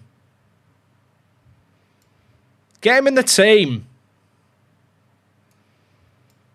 We'll give Bungard a rest. I think false 9 makes the most sense for him of any role, because it makes the use of his passing and technique. He's got the finishing. Doesn't need that outright pace or kind of strength to be on the last man.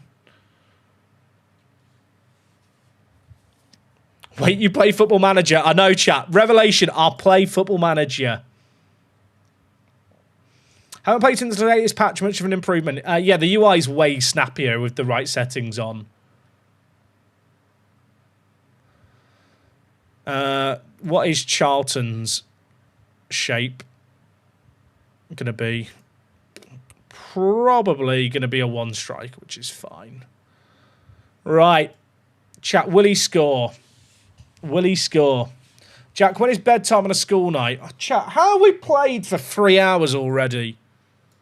That's actually insane. I'm enjoying this game so much. What time am I going to stream to? Probably till 1. I'll say another hour. If he scores, chat, we're on the pitch.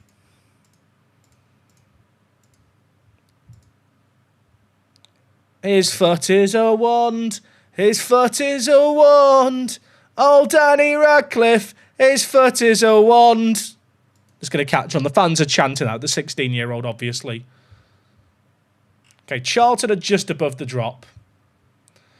Flickster's redeemed a timeout yourself. Mods, get them gone. Get them. They've timed out themselves. Get them gone. I'll do it. I've done it myself.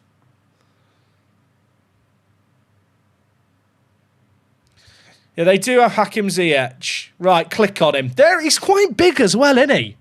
He's a big child at 16. I think he was in the newspaper when he was born for something, but I don't think it was his weight. I love the fact they've got Hakim Ziyech. I mean, his legs have completely gone in this universe, but it's just fun, isn't it? How tall is he? 173. Can't see it on this screen. Never mind. Come on, Daddy. Come on, Daddy. We'll keep him selected so we can see a beautiful little name. Got a list of mods you have on. The only mod I've got on right now, chat, is the new gen mod I linked in the chat before that is pinned right now on Twitch. Well, that 73 is like 6 foot. 182/83 is 6 foot. Oh, well, that's... Well, we have gone down a man there, so that is going to be problematic. Okay, logically, I think we swap these players around and then out of possession. You're going to have to play as a wide covering midfielder, Oscar. Oh, chat, we're actually fucked. We're actually fucked. You know what? We don't need a left wing. We don't need... A left wing is overrated. We'll move right across as well. Be great if it removed the person who got sent off when you updated it, wouldn't it? That'll work. Right, I mean, we need magic, Danny. If he's going to score on his debut, it's going to come against the odds. I mean, this kind of looks messy, but you can see what it is.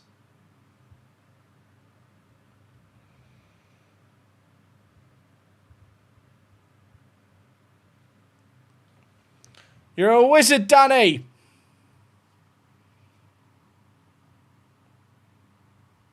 Is it by choice or accident you're trying to build the Danish national team for Norwich? I mean, I did bring a couple of them in, but it helps with like them gelling into the social groups and hitting the ground running. Danny!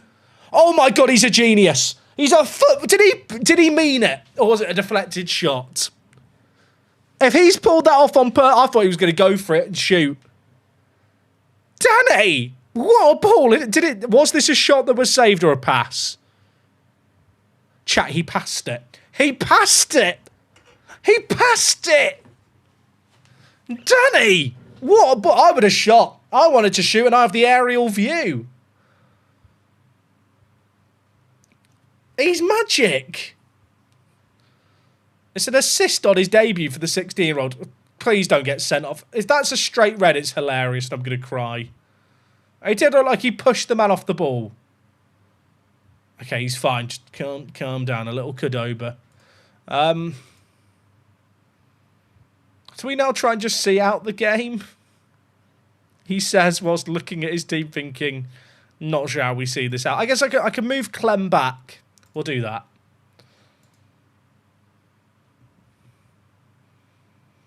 The asymmetric chat, I'm afraid, is necessary because we've had a sending off and I don't want to make a sub. What are we doing, Cordoba? I know you have the trait brings ball out of defence and I've got you on dribble more, but still, what are you doing? You bring the ball out of midfield there. Never mind bringing it out of defence. Shit. Right, Clem, you can go forward again, mate.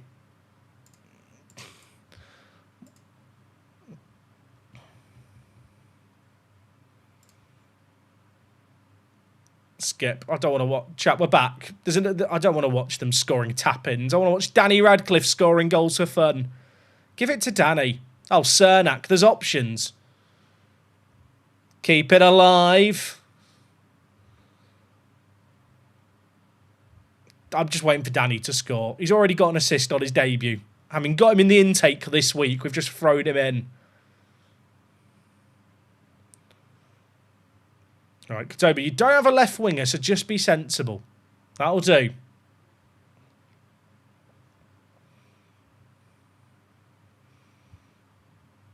Oh, Danny, do your thing. I thought he was going to do it again, chat. I thought he's loving those pinged crosses across. To be fair, he has got 13 passing and 15 technique, so his technique on those kind of balls should be good. Cordoba's picked up a knock. Bloody hell. Right. I've got a plan. I've cooked. We bring in Salinas at left centre-back, and then out of possession, we go to this kind of 4-back where Cernak drops across, and we play right in the middle. We do this. So out of possession, it will ignore Buziane. He's been sent off, but it becomes a back 4. We play like a 4-3-2 when we don't have the ball. I don't want getting an injury. Look at that, chat. That's satisfying, right, to look at. That's beautiful asymmetry. Ugliest thing I've ever seen. Chat, leave me alone. It's cyberbullying.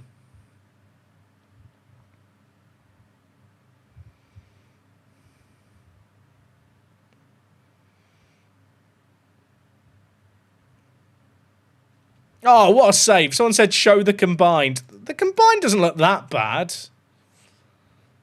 That looks fine. You can see what I'm going for.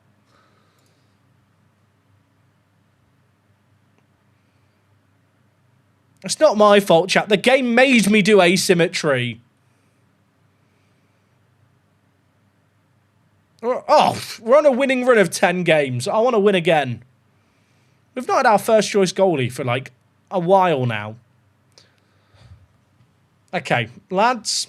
Far from pleased. We can do better. Danny's on an 8.2. Danny's on an 8. What a bloke. Right, I think in possession we drop Cernak deeper. Yeah, we do that. No, that looks fine.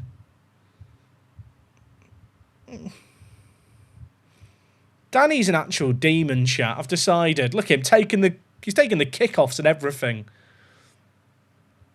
Tell you what's still one of the most mental rules in retrospect. The rule that got the kickoffs used to have to always go forward. Because you used to always have, like, 2 people, right, just in the centre circle, one to roll it forward and then always just kick it back, right? It's one of the things that's not really talked about enough. I mean, still, obviously, teams do still just sometimes play it forward. But the fact that it used to be mandatory, so you used to always have 2 people stood at the centre circle. The people born in 2010 are confused. Danny! Danny! Danny! Danny! Danny, you're a wizard! Goal and an assist on his debut for the boy!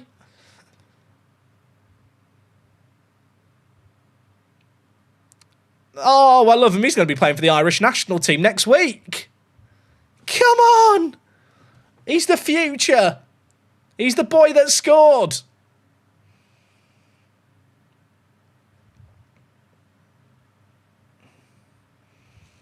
Yeah, and on goal kicks as well. You not being able to go in your own area if you're a defender. It's just weird stuff that in retrospect, like, the rule changes make sense, but the fact it was the old way is just weird. I want Danny to win the Ballon d'Or, chat. That's my dream. Please tell me this is a long-term save. I mean, the plan is for it to be a longer-term save. At this rate, it might not need to be long-term. Give it 2 years, he's going to be winning us the Prem. Down a man, chat, and we're winning. We're bloody geniuses. All right, fresh legs needed. Bring in Forson. Bring in Gibbs. Get some new engines in the midfield. You can hate the tactic, chat. It's working. Harry Potter and the debut of fire. Oh no. Chat, how many shit tier Harry Potter jokes are we going to have about our new regen called Danny Radcliffe? I still can't... Chat, the fact I was like, we need magic in this intake because it had been previewed well. Then we literally got a bloke called Danny Radcliffe is maybe the greatest thing ever. Shit. You know what? It doesn't matter. We've got Danny Radcliffe. Where's my bottle of water? It's on my desk here. The boy who kicked. It is such low-hanging fruit. I can't wait for when he misses and we can call him the boy that whiffed. Chat, you're not allowed to bully him. He's 16. Stick Danny in goal and he saves it. Chat, he's going to score another. I've seen the future. Give it to Danny. There he is. Bang! I mean, I saw the shot. Still working on my, ability to see the future.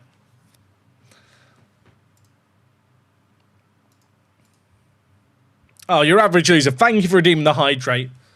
You have redeemed it just as I think to myself, you know what, I could probably go to the bathroom after this game.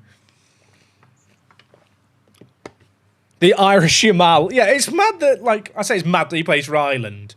I don't mean, that's not that I meant to dig it. Anyways, but just the fact that our star man is an Irish player coming around through at Norwich. Do you reckon he's friends with Wesley Houlihan? He watched tapes of Wesley Houlihan growing up. That's got to be it. I hope he's a Norwich fan. We didn't check that.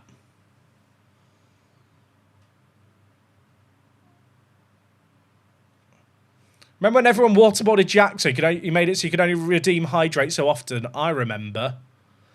Chat, for people who don't know, I literally drank like 3 litres of water in like 10 minutes and I was like physically sick. I finished the stream not long after and I found out afterwards if you drink too much water too quickly, you can die. Oh, Danny! Okay, he's gone to his head, everyone. It's over. He's scored the only goals he's ever going to score for us. If it had flown in, you'd like shirt off, knee slide in. I'd be like Kurt if Adolf Hitler scored, wouldn't I? Blimey. I would have been all over the place. That's a very niche reference. If people don't know the reference, they're like, Hitler mentioned? You don't need to know. You don't need to know.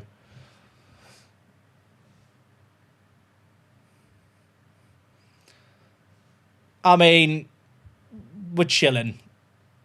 We're chilling. Radcliffe on form.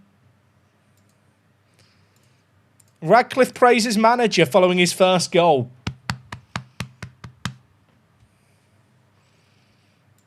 He scores on his debut. Chat, surely he's like the youngest goal scorer and youngest, assister. For people who missed it, this guy came for our youth intake. I prefer him to Mbappe. USA has redeemed a checkout player. Who would you like me to check out? Tom Riddle. You're curious if there is a Tom Riddle in game. For some reason, searching Tom Riddle is the kind of thing that I can imagine crashes the game. You know what, Jack? I don't know if we've saved recently. We'll just press Control S. Tom Riddle. I mean, really, we should be searched. Joel Rides, chat. Why does Joel... Voldemort. He's Voldemort. It's the only logical explanation.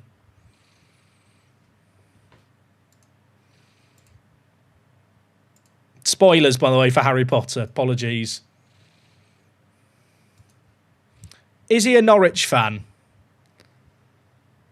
Eligibility. Obviously, homegrown. We love that. Nationalities. Oh, chat, he could defect. He could go full-blown Declan Rice. Where does it show if a player's a fan of a team? I thought it was on this screen somewhere. Oh, it is. It's favoured clubs. He's not a fan. He's not a local boy. Well, actually, where was he born? There is one of these you can click for where they're born, and I can't... Is it just nationalities? Oh, there you go. Inishowen. Is Inishowen nice? Any viewers from Ireland, please let me know.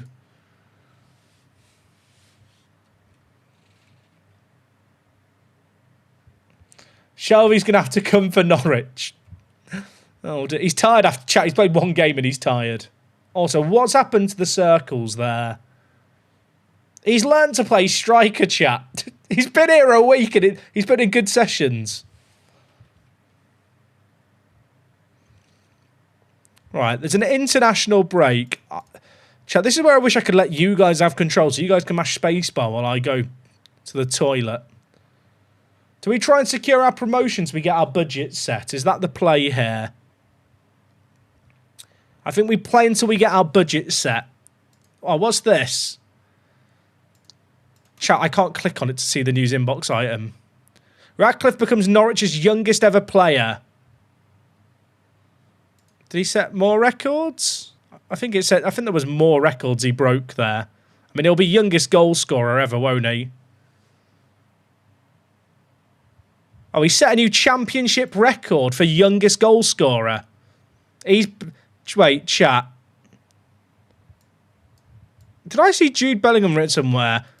He beat Jude Bellingham's record for youngest goal scorer. Come on! Right, I'm going to the toilet in celebration. I am going to pee and nothing else. Don't get your head out the gutter. I'll hit this button. I'm going to stick on a song for you lot on Twitch to listen to. Sorry, YouTube. You have the sound of silence because we don't have the technology to play music without getting copyright struck. Oh, you know what? Song 2. Enjoy. I'll be back.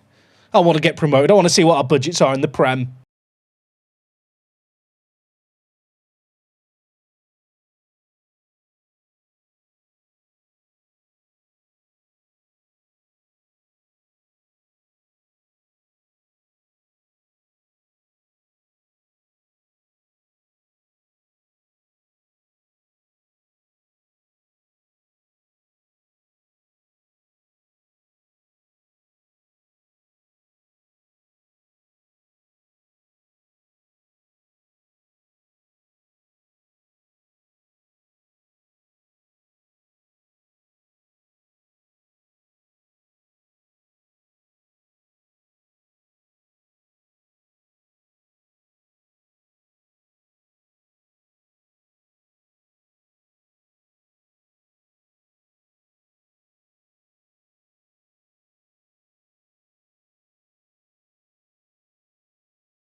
I'm back. That was actually timed perfectly. I couldn't have timed that more perfectly. Right, back to the game. Wrong scene. You don't want to see my face.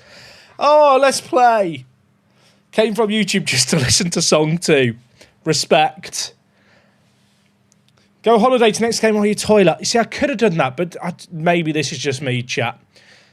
Maybe this is just a little bit of tism, but I don't like having Oni holidaying on my record as manager.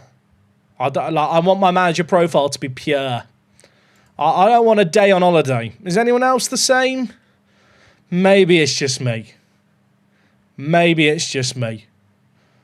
In fact, do they show the time on holiday anymore? Chat, did they get rid of time on holiday? Did they get rid of it or am I just blind? If I go on holiday, does it then show it? Chat, we need to... I'm doing a football manager experiment here. Then we go on holiday for 1 day. I'm reloading the save game if it shows the day, just so you all know.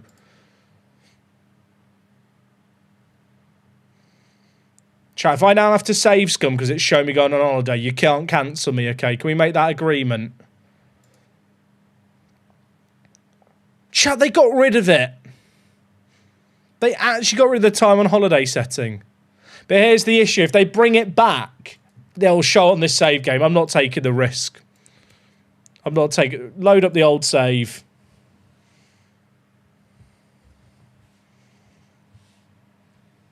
It's hidden in the gateway. It's in game status now. Why?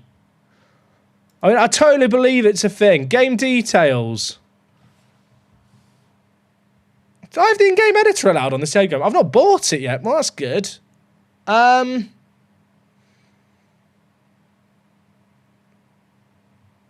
does it say if you're on a holiday or not? No idea. I'm mildly addicted, apparently, chat. Can confirm. Right, let's get through this international break. I want to find out what our budgets are in the Prem. Help me decide, y'all. I took York City to League One, but got offered at Birmingham City. They're in the Championship. Follow your heart, Simba. Or something. I don't think follow your heart, Simba is a direct quote from The Lion King. I used to be on the manager profile screen, the holiday stuff. Chat, did Crisene get the injury before? I think I got the injury. I don't think that injury repeated. I think that injury already existed. That injury was there when I holidayed forward as well, but I think I just hadn't read the message. See, the issue with chat with the new system, right, where spacebar doesn't take you to your messages. The worst example of it is literally this here. You're playing for an international break, and you're just hitting spacebar and everything, right? Because you just want to get forward and go for the international break. If there's anything I need to read news-wise, I'm sure the game will tell me about it. The next game's in 9 days. It's fine. You just hit spacebar, you're just vibing. And next game, we've played Football Manager for many decades at this point. I'm hitting spacebar. It'll take me to the stuff I need to see. It'll just take me. Oh, did the Finn Welsh deal follow through? I think their transfer window closed. I've currently got 25 unread emails. It's starting to look like my inbox in real life. Is it because I ignored being able to delay it? I'm part of the problem.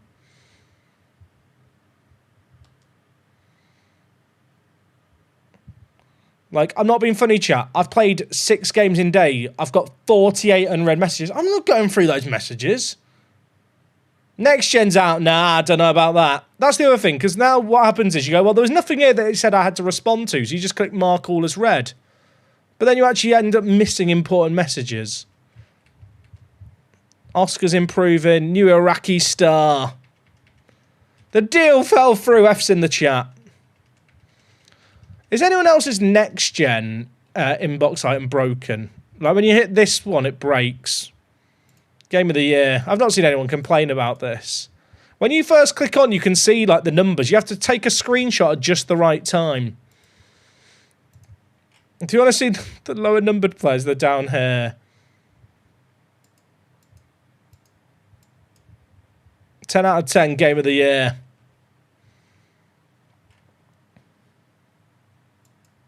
We don't have anyone on the list. Where is Danny? Oh, Oscar's the chat. Oscar made the list. I only had the speed mod installed. I've not got that mod installed. You have to click the first again and then second. Wait, so you're telling me if I go first and then click second? Chat, that can't... So you're telling me if I just click... You have to click 1 to 10 a second time, then click and it works. How the fuck did you find that out that fixes it? Sorry, how the fuck did you lot discover that? Which YouTube nerd spread that around? There's no way you fuckers all knew that. Have I considered going back to FM24 for the next save? FM24 is shit. I'm bored of it. I've played too many hours of it to go back.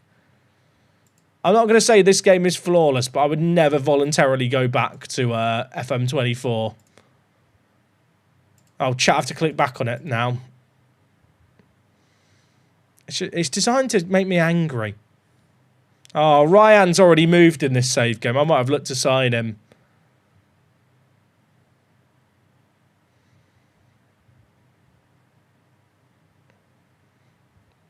Oscar's still available. Is Oscar... Chat, this guy has good potential, but I've not seen him reach it in any save game yet. Ayub is still... Yeah, Buadi's still at Lille in this universe. To be fair, we're only 6 months into the save game. Don't think I can afford him. Who's this guy from Poland? Is he good? He's not bad for 17. Get a scout report.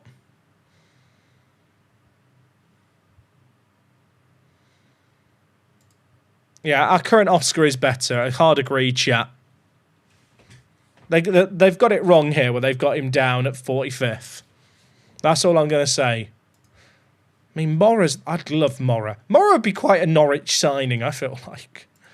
That almost sounds like I'm just having a dig at Norwich, doesn't it, really? Well, not the right move.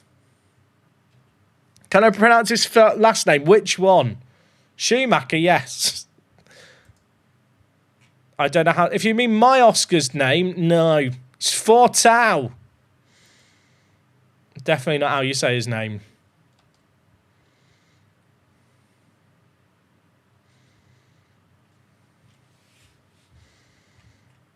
I feel like, chat, we are going to end up this year having to sell a lot of the younger players that just aren't going to develop quick enough if we get promoted.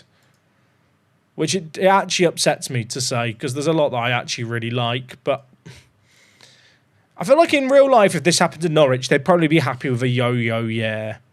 But obviously, I want to stay up. We don't like getting relegated. I don't want to get sacked.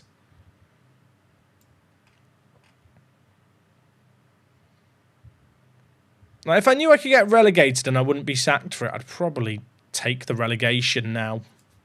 Which might sound mental, but... Also, our team looking a little bit tired at the back. Make a couple of changes to keep things fresh. Danny's still playing. Sorry to Bungard. See you later, Zyfed. Dude, thank you so much for hanging out on the stream today. I appreciate it a lot.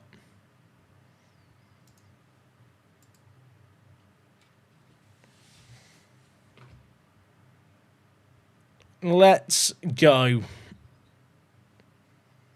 They've got Josh Murphy. Norwich City Hall of Fame. But also, when we played Pompey earlier on this year, they battered me 6-0 before we figured out the tactics. So this one is personal. Now, I'm not going to claim we're going to win it on aggregate, but we'll try. And we've got Danny Radcliffe, the 16-year-old, playing again. I want revenge.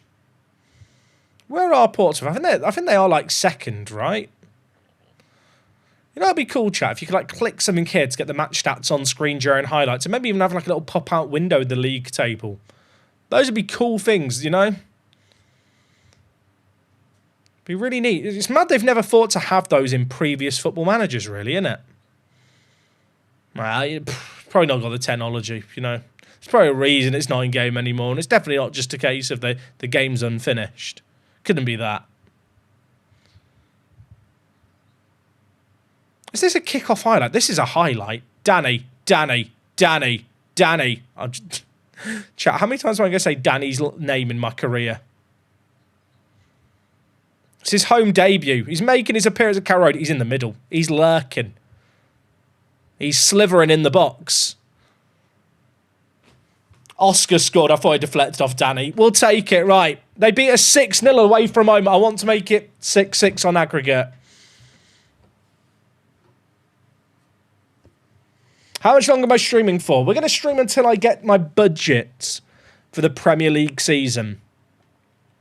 Next stream, by the way, chat, will probably be Tuesday evening. I think I checked. There's no football this week, is there, midweek? I'm pretty sure there's no Champions League. I tried to plan. Trying to find time as a streamer to not clash with football midweek is always a fucking pain in the arse. But yeah, we'll be live on Tuesday. Oh yeah, it's international break. Take it all back. Oh, when do England play? Not that England is the only team that play, but you know, we just have to plan it a little bit. The streams, 50% of viewers are from England. Sunday at 5 p.m. Oh, we'll stream straight after the England game then. England v Serbia as well on Thursday. Oh, that'll be fun. I wonder if Sky plan around what WTS streams. They should. Chat, that's how close Danny was to scoring. To be fair, the goal line technology thing, when it works, is actually quite cool. They beat me 6-0 when we played them earlier in the year. I want to kill them. No mercy. In fact, you know what? Attacking. If they now come back, it's because I went attacking. Although, that change hasn't happened yet. I'm the one American who watches streams. To be fair, America is my second most viewed country behind the UK. It's about 42% English and about 10% American, viewership-wise. Germany, I think, is up there as well, like third or fourth highest. Should I check? Should I go on my YouTube dashboard and tell you where people are from? It's quite interesting, actually. Analytics, audience.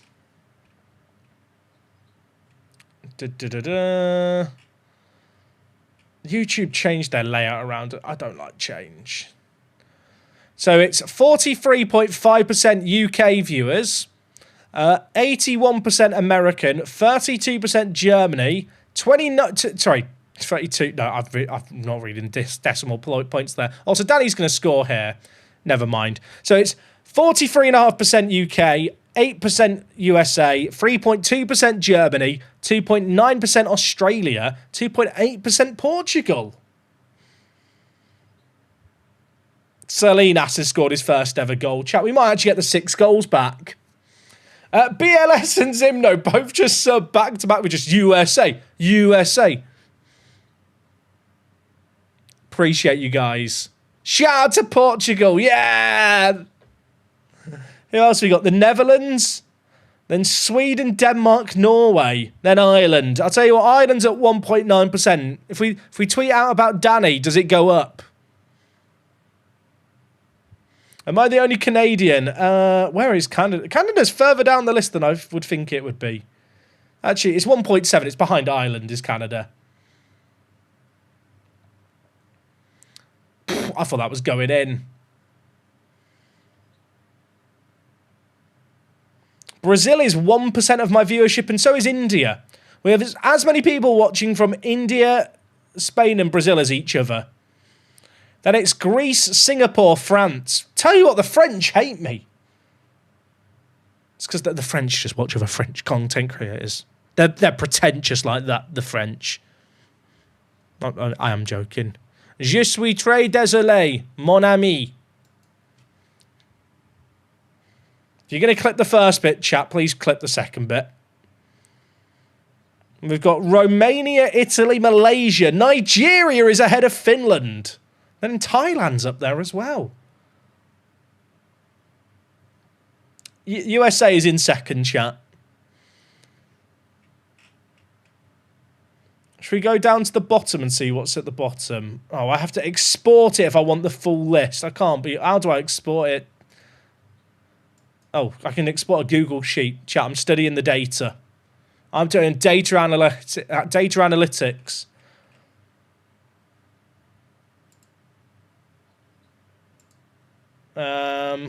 Okay, this graph is not helpful that I've been given. I'll be honest, that's not helped. But it just gives every country as a 2-letter thing. We have as many people watching from South Korea as the UAE. What's the most niche country that watches? The lowest one I can see with 0.01% is Saudi Arabia. I love the fact that we've got a load of people like from Hong Kong, Serbia. Like 0.5% of my audience in the last week is from Hong Kong. I'm shocked it's that high. Also, I should make some sub chat. I'm just reading data. I do want people to know, like, I do not take for granted how many people watch me from different corners of the world. Like, it still blows my mind a little bit.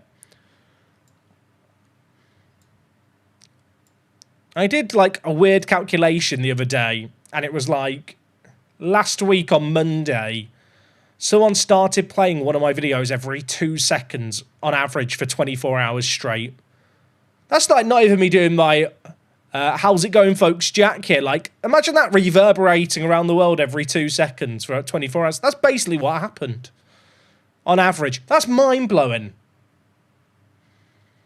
What percentage is Poland? Great question. 1.3%.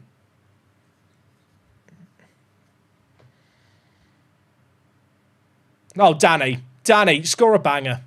Referees killed him! I can't shout, it's 1 a.m. The wife's trying to sleep. It's not quite 1 a.m., but... Bungard! Signing of the season, innit? Signing of the season. You can't even argue with it.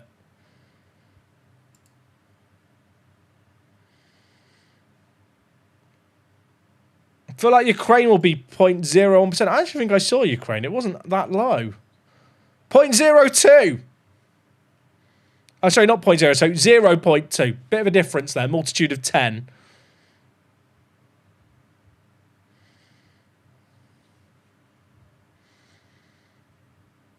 Right, you know what, Chell? That's enough data. I love chat. I'm playing a spreadsheet game while looking at spreadsheets on my other monitor. Maybe you should get your videos dubbed like Mr. Beast to expand your content. To be fair, it doesn't... So I do... YouTube has like an auto-dubbing feature that they're trialling, which actually isn't that bad. But the issue is that fundamentally Football Manager is such a text and spreadsheet-heavy game that the content on screen not being translated means that the audio alone being changed isn't all that useful for reaching a new audience. If that makes sense. Well, considering we lost 6-0 to Portsmouth, we're beating the 4-0 out, so we've improved.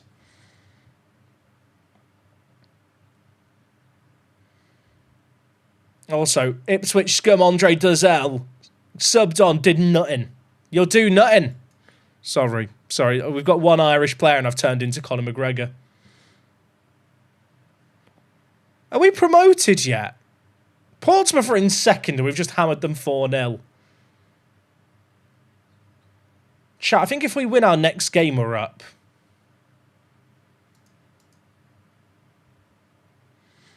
You just need to record a video in all the languages you speak daily. True.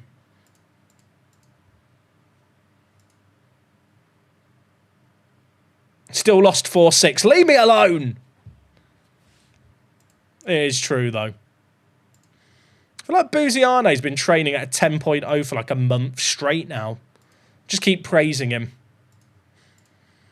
I feel like with Football Manager, right, with the training, like if a player's training well, if you just praise them every week, they just continue, like, until the end of the year, they'll still just train well. Do you know what I mean? Like, it's not very often you have a player train well, and then, like, if you don't, like, and if you keep praising them, they then just randomly stop training well. Which is kind of not the best game design, basically, because it's just very snowball-y. Like, it probably could be a slightly more engaging system, where maybe players train worse if their match fitness is lower. Although I guess there's a bit of a difference, isn't there, between training rating and training performance. Because a player can be training well, but if they're resting, they're not training as much.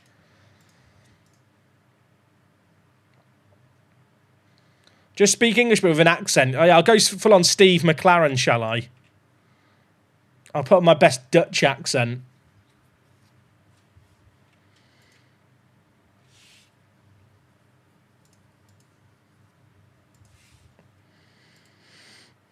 I'll tell you what, chat. Danny Radcliffe's average rating has fallen off now. He fell off plus ratio or whatever.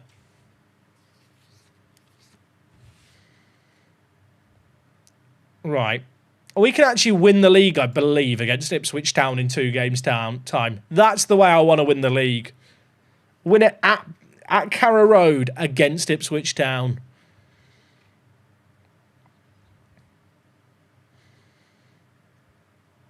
Bristol City are screwed, aren't they? They've played more games than everyone else, whereas my massive head's in the way. Let me go here.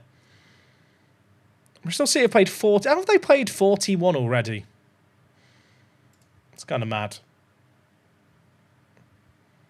Right, Sheffield Wednesday won the FA Cup semi-final. Chat, Sheffield Wednesday could get relegated in this save game, but also play in Europe. Oh, no, they won the quarter-final. Okay, chat, we're getting ahead of ourselves here. Imagine if they're in League One in the Conference League. That'd be great.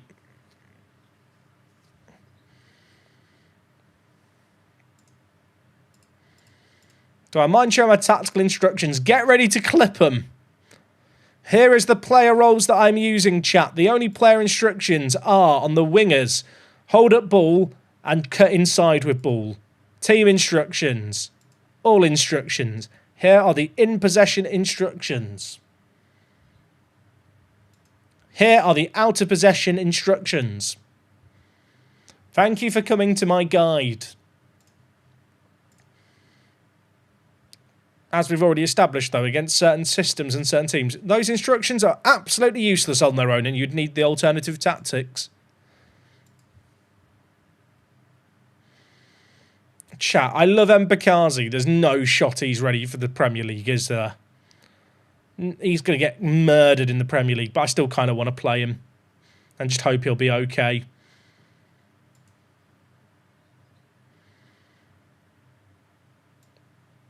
All right, Cordoba back in. Give Bungard a start. I'm keeping Radcliffe in.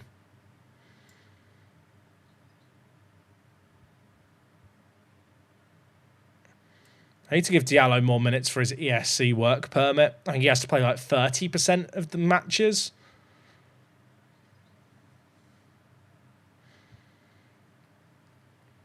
I'll tell you what, I'm hoping I can get rid of some of the players I wanted to get rid of and couldn't.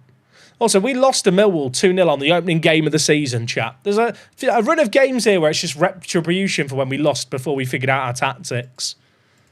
I'm all for it.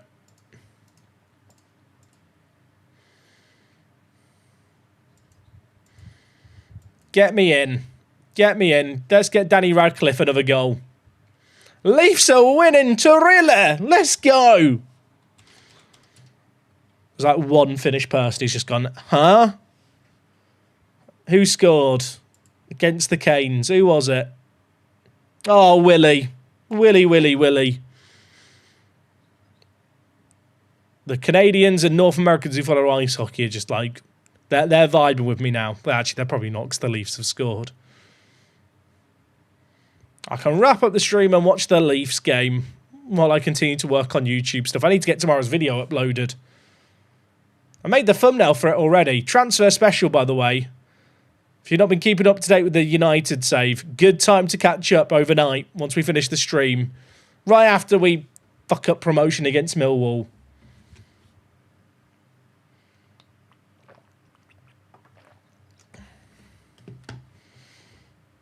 We've got promoted too quick, and I don't know what to do. Because if the board's expectation is to attempt to avoid relegation, I might stick with some of the young players. But if I'm going to get sacked if I don't stay up, then I feel like I've got to burn it down a little bit. I sadly have to support the Sharks. I mean, you've got Macklin, to be fair, and Smith. You've got some exciting players for the future at the Sharks. Like, the Sharks are going to be insane. I mean, I'm not sure about Askarov in net, to be fair. He's looked pretty sus so far this season. From what I've seen of him. But I have such a soft spot for Macklin Celebrini, because in an Eastside Hockey Manager save, Cernak scores. He was like my main centre for his entire career. And I loved him. This was like 3 years before he played in the NHL. I talked about Eastside Hockey Manager the other day on stream. For people who don't know, it's like an ice hockey game, but using community-made mods, people like have all the junior players made down to like the age of 9. Like, it's insane the level they go, because obviously, especially in North American sports, but namely ice hockey, like there is like a proper kind of pathway to pro for like players from like a very young age. And so there's like lots of information out there on players to like map them out. So, like, it's kind of funny. There's players that I had, like, in Eastside Hockey Manager save games, like, 3 or 4 years ago, who are, like, slowly now getting towards being drafted in the NHL. Or even, like, I mean, Landon DuPont is not even there yet. But it's really funny because it's like, I know this 10-year-old from an EHM game, and then, like, 5 years later, you see them playing in the OHL, or eventually in the NHL. It's like, oh, yeah. That was a real person all that time ago. Is it better than FHM? It's more dated at this point, but it's built off FM 09.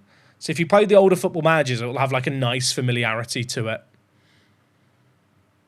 That is the shittest goal we've scored all year, and I do not care. What a finish! What was this, by the way? Can we discuss what was this goal? Bungard shoots, it's blocked. It's shot again, it's blocked. And then he just heads it over the keeper. I love it. Great finish. Hello, this is actually my first time in the chat. I have a question for you all. Do you actually enjoy the game? Still not played the game today. I'm going to play. I like the game. Chat, do you enjoy the game? Yes or no? I'm curious. How many people are here for me? I'm honoured. Thank you. I enjoy the game. I can appreciate it has its flaws and it's not finished, but I think it's fun. I think most people here are probably in the camp of, it's fun. It can be better, but like, it's still. I still get the Football Manager itch. I still don't feel like. I still feel like I'm the centre of the universe, and I wish I kind of felt more in a footballing world. But just kind of from a game point of view, like I enjoy it.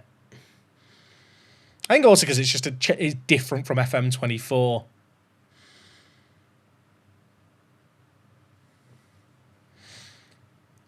I scored 2 goals in stoppage time to win, so I'm enjoying it. Fact, if that hadn't happened, you would have been like, meh, average game, 3 out of 10.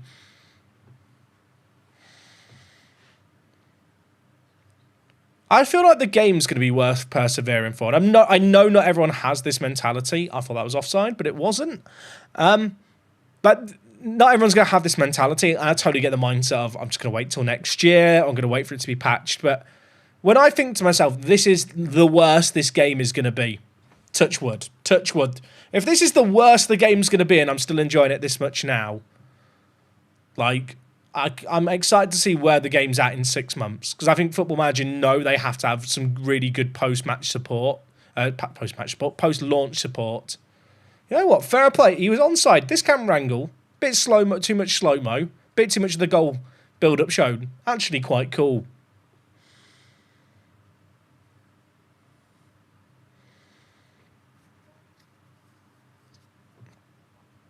Jack, I just got promoted from League 2 to League 1. Which type of players should I be trying to sign? Players being released by Premier League clubs.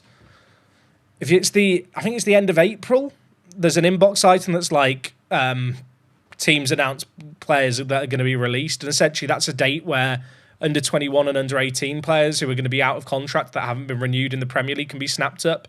League 1's a really good starting point for signing those kind of players.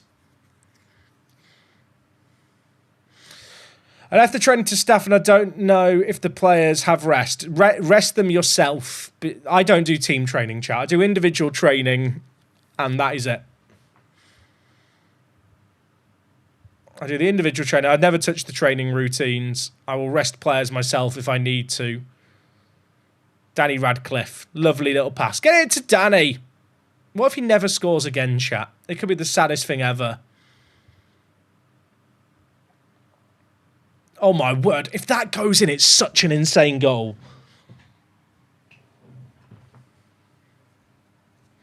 How's it? I got my first journeyman job at the WSL2. No rep, no badges. Is it that lower level?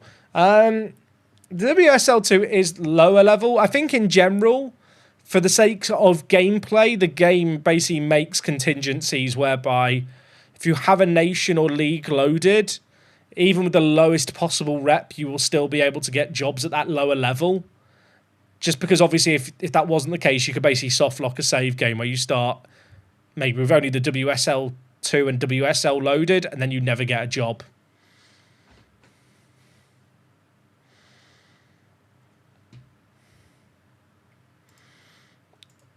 All right, changes needed. I'm keeping Radcliffe on, chat. You can't convince me otherwise. It's his universe. We're living in it.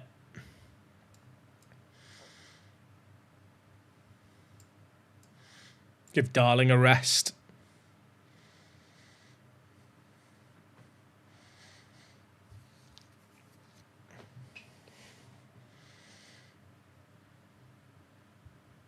Is Danny gonna score? Probably not. Did I watch any of the WSL playoff match today? I didn't. I've had a pretty busy day, to be fair. I was up very, very late working. I woke up day out with the dog. Well, I say day out, morning out. Then more working. Then basically, the only time I stopped working today, chat, was to eat. oh, what a goal, was to eat and to watch the F1 in the Liverpool game. I'll probably catch the highlights after the stream between hockey periods. I'm missing that foggy, hazy atmosphere matches we had in FM24, if that makes sense. I mean, it kind of makes sense, but I'll be honest, that fog never really made sense in Football Manager. Like, it actually annoyed me that it existed, because it was there to hide the details at a distance, but it was, like, too close to the camera, so it'd affect the pitch at times. If results went our way, chat, we won the league there. Also, I just told the players it was unacceptable. We just won 3-2 with a last-minute winner. If Coventry lose, I'll chat. If Coventry lose against Hull, we're champions. We're promoted! We're promoted! That's very... Chat, the budgets have been set. We can end the stream. Coventry won, so the title's not won yet, but we have our budgets, which is what I wanted to play to.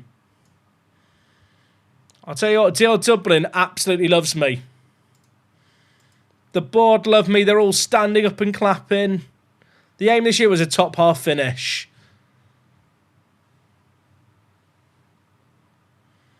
How much money, chat, are we thinking? How much money are we thinking?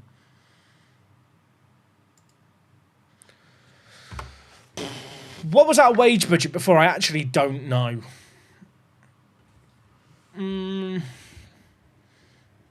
If we want to stay up, I'm going to need like I need 60 mil. Sunderland in real life spent 180 mil as a promoted team. I know they've got, you know, some money that we don't have. I'd love a transfer budget of at least 50 mil. 50 mil would be good. 41 mil and £227,000 for on the wages. That's not very much, is it? That's not very much. I mean, it's not bad, don't get me wrong. Like, in Premier League terms, it's not great. Sell some clauses. How many levers do you think I've got? In terms of clauses to sell, we have no clauses. I already sold them all. I can sell one clause from Sarah, but I think it's worth keeping for the 1.2 million it's worth.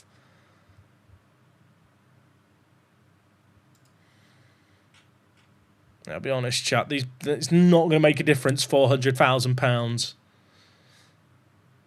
Will I get more for winning the league? I won't. It's 220k spare. Oh, I'm fully aware. But once you factor in, like, promotion wage rises and stuff, it doesn't go far.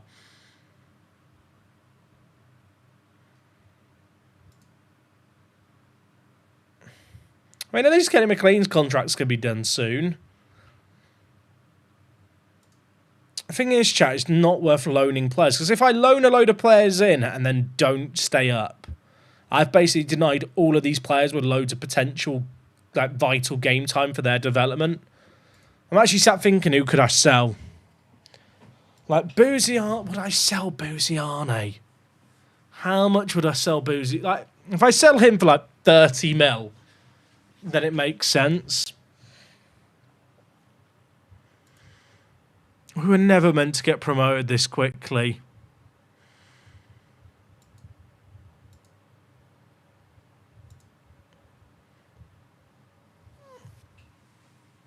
We were never meant to get promoted this quickly. Going down isn't the end of the world. I mean, true, but if I go down and get relegated, if I go down and get sacked, it would be. This team is just very, very raw. Also, chat, did you guys know that there's a media prediction thing here?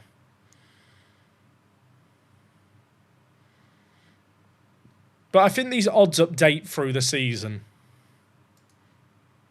But they still don't really make sense, because the media are saying that Ipswich are going to win the league and we're up in second.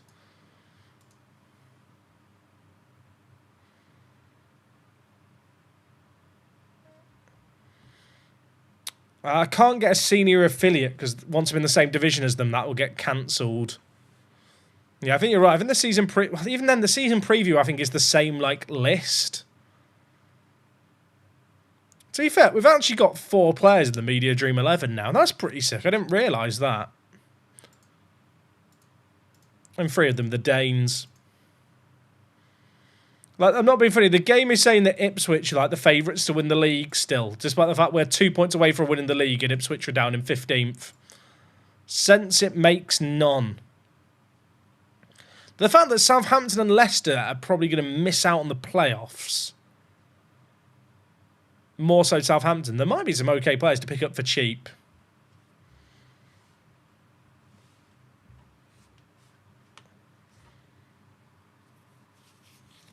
Hey, let's space out of curiosity. Do you remember if Lincoln Red Imps ever made the Conference League in your save game? Because I'm at this point, they might be a single game out of advancing past the Conference League.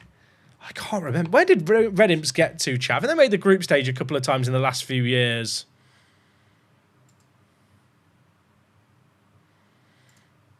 I mean, someone like Fatawu would be a great pickup, but the price is a problem. It's my entire transfer budget, chat, if I wanted to sign Fatawu.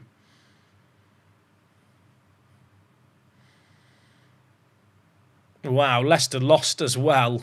That was one of their games in hand. To be fair, like the spot for the last playoff spot is actually really, really close. It could still change quite a bit.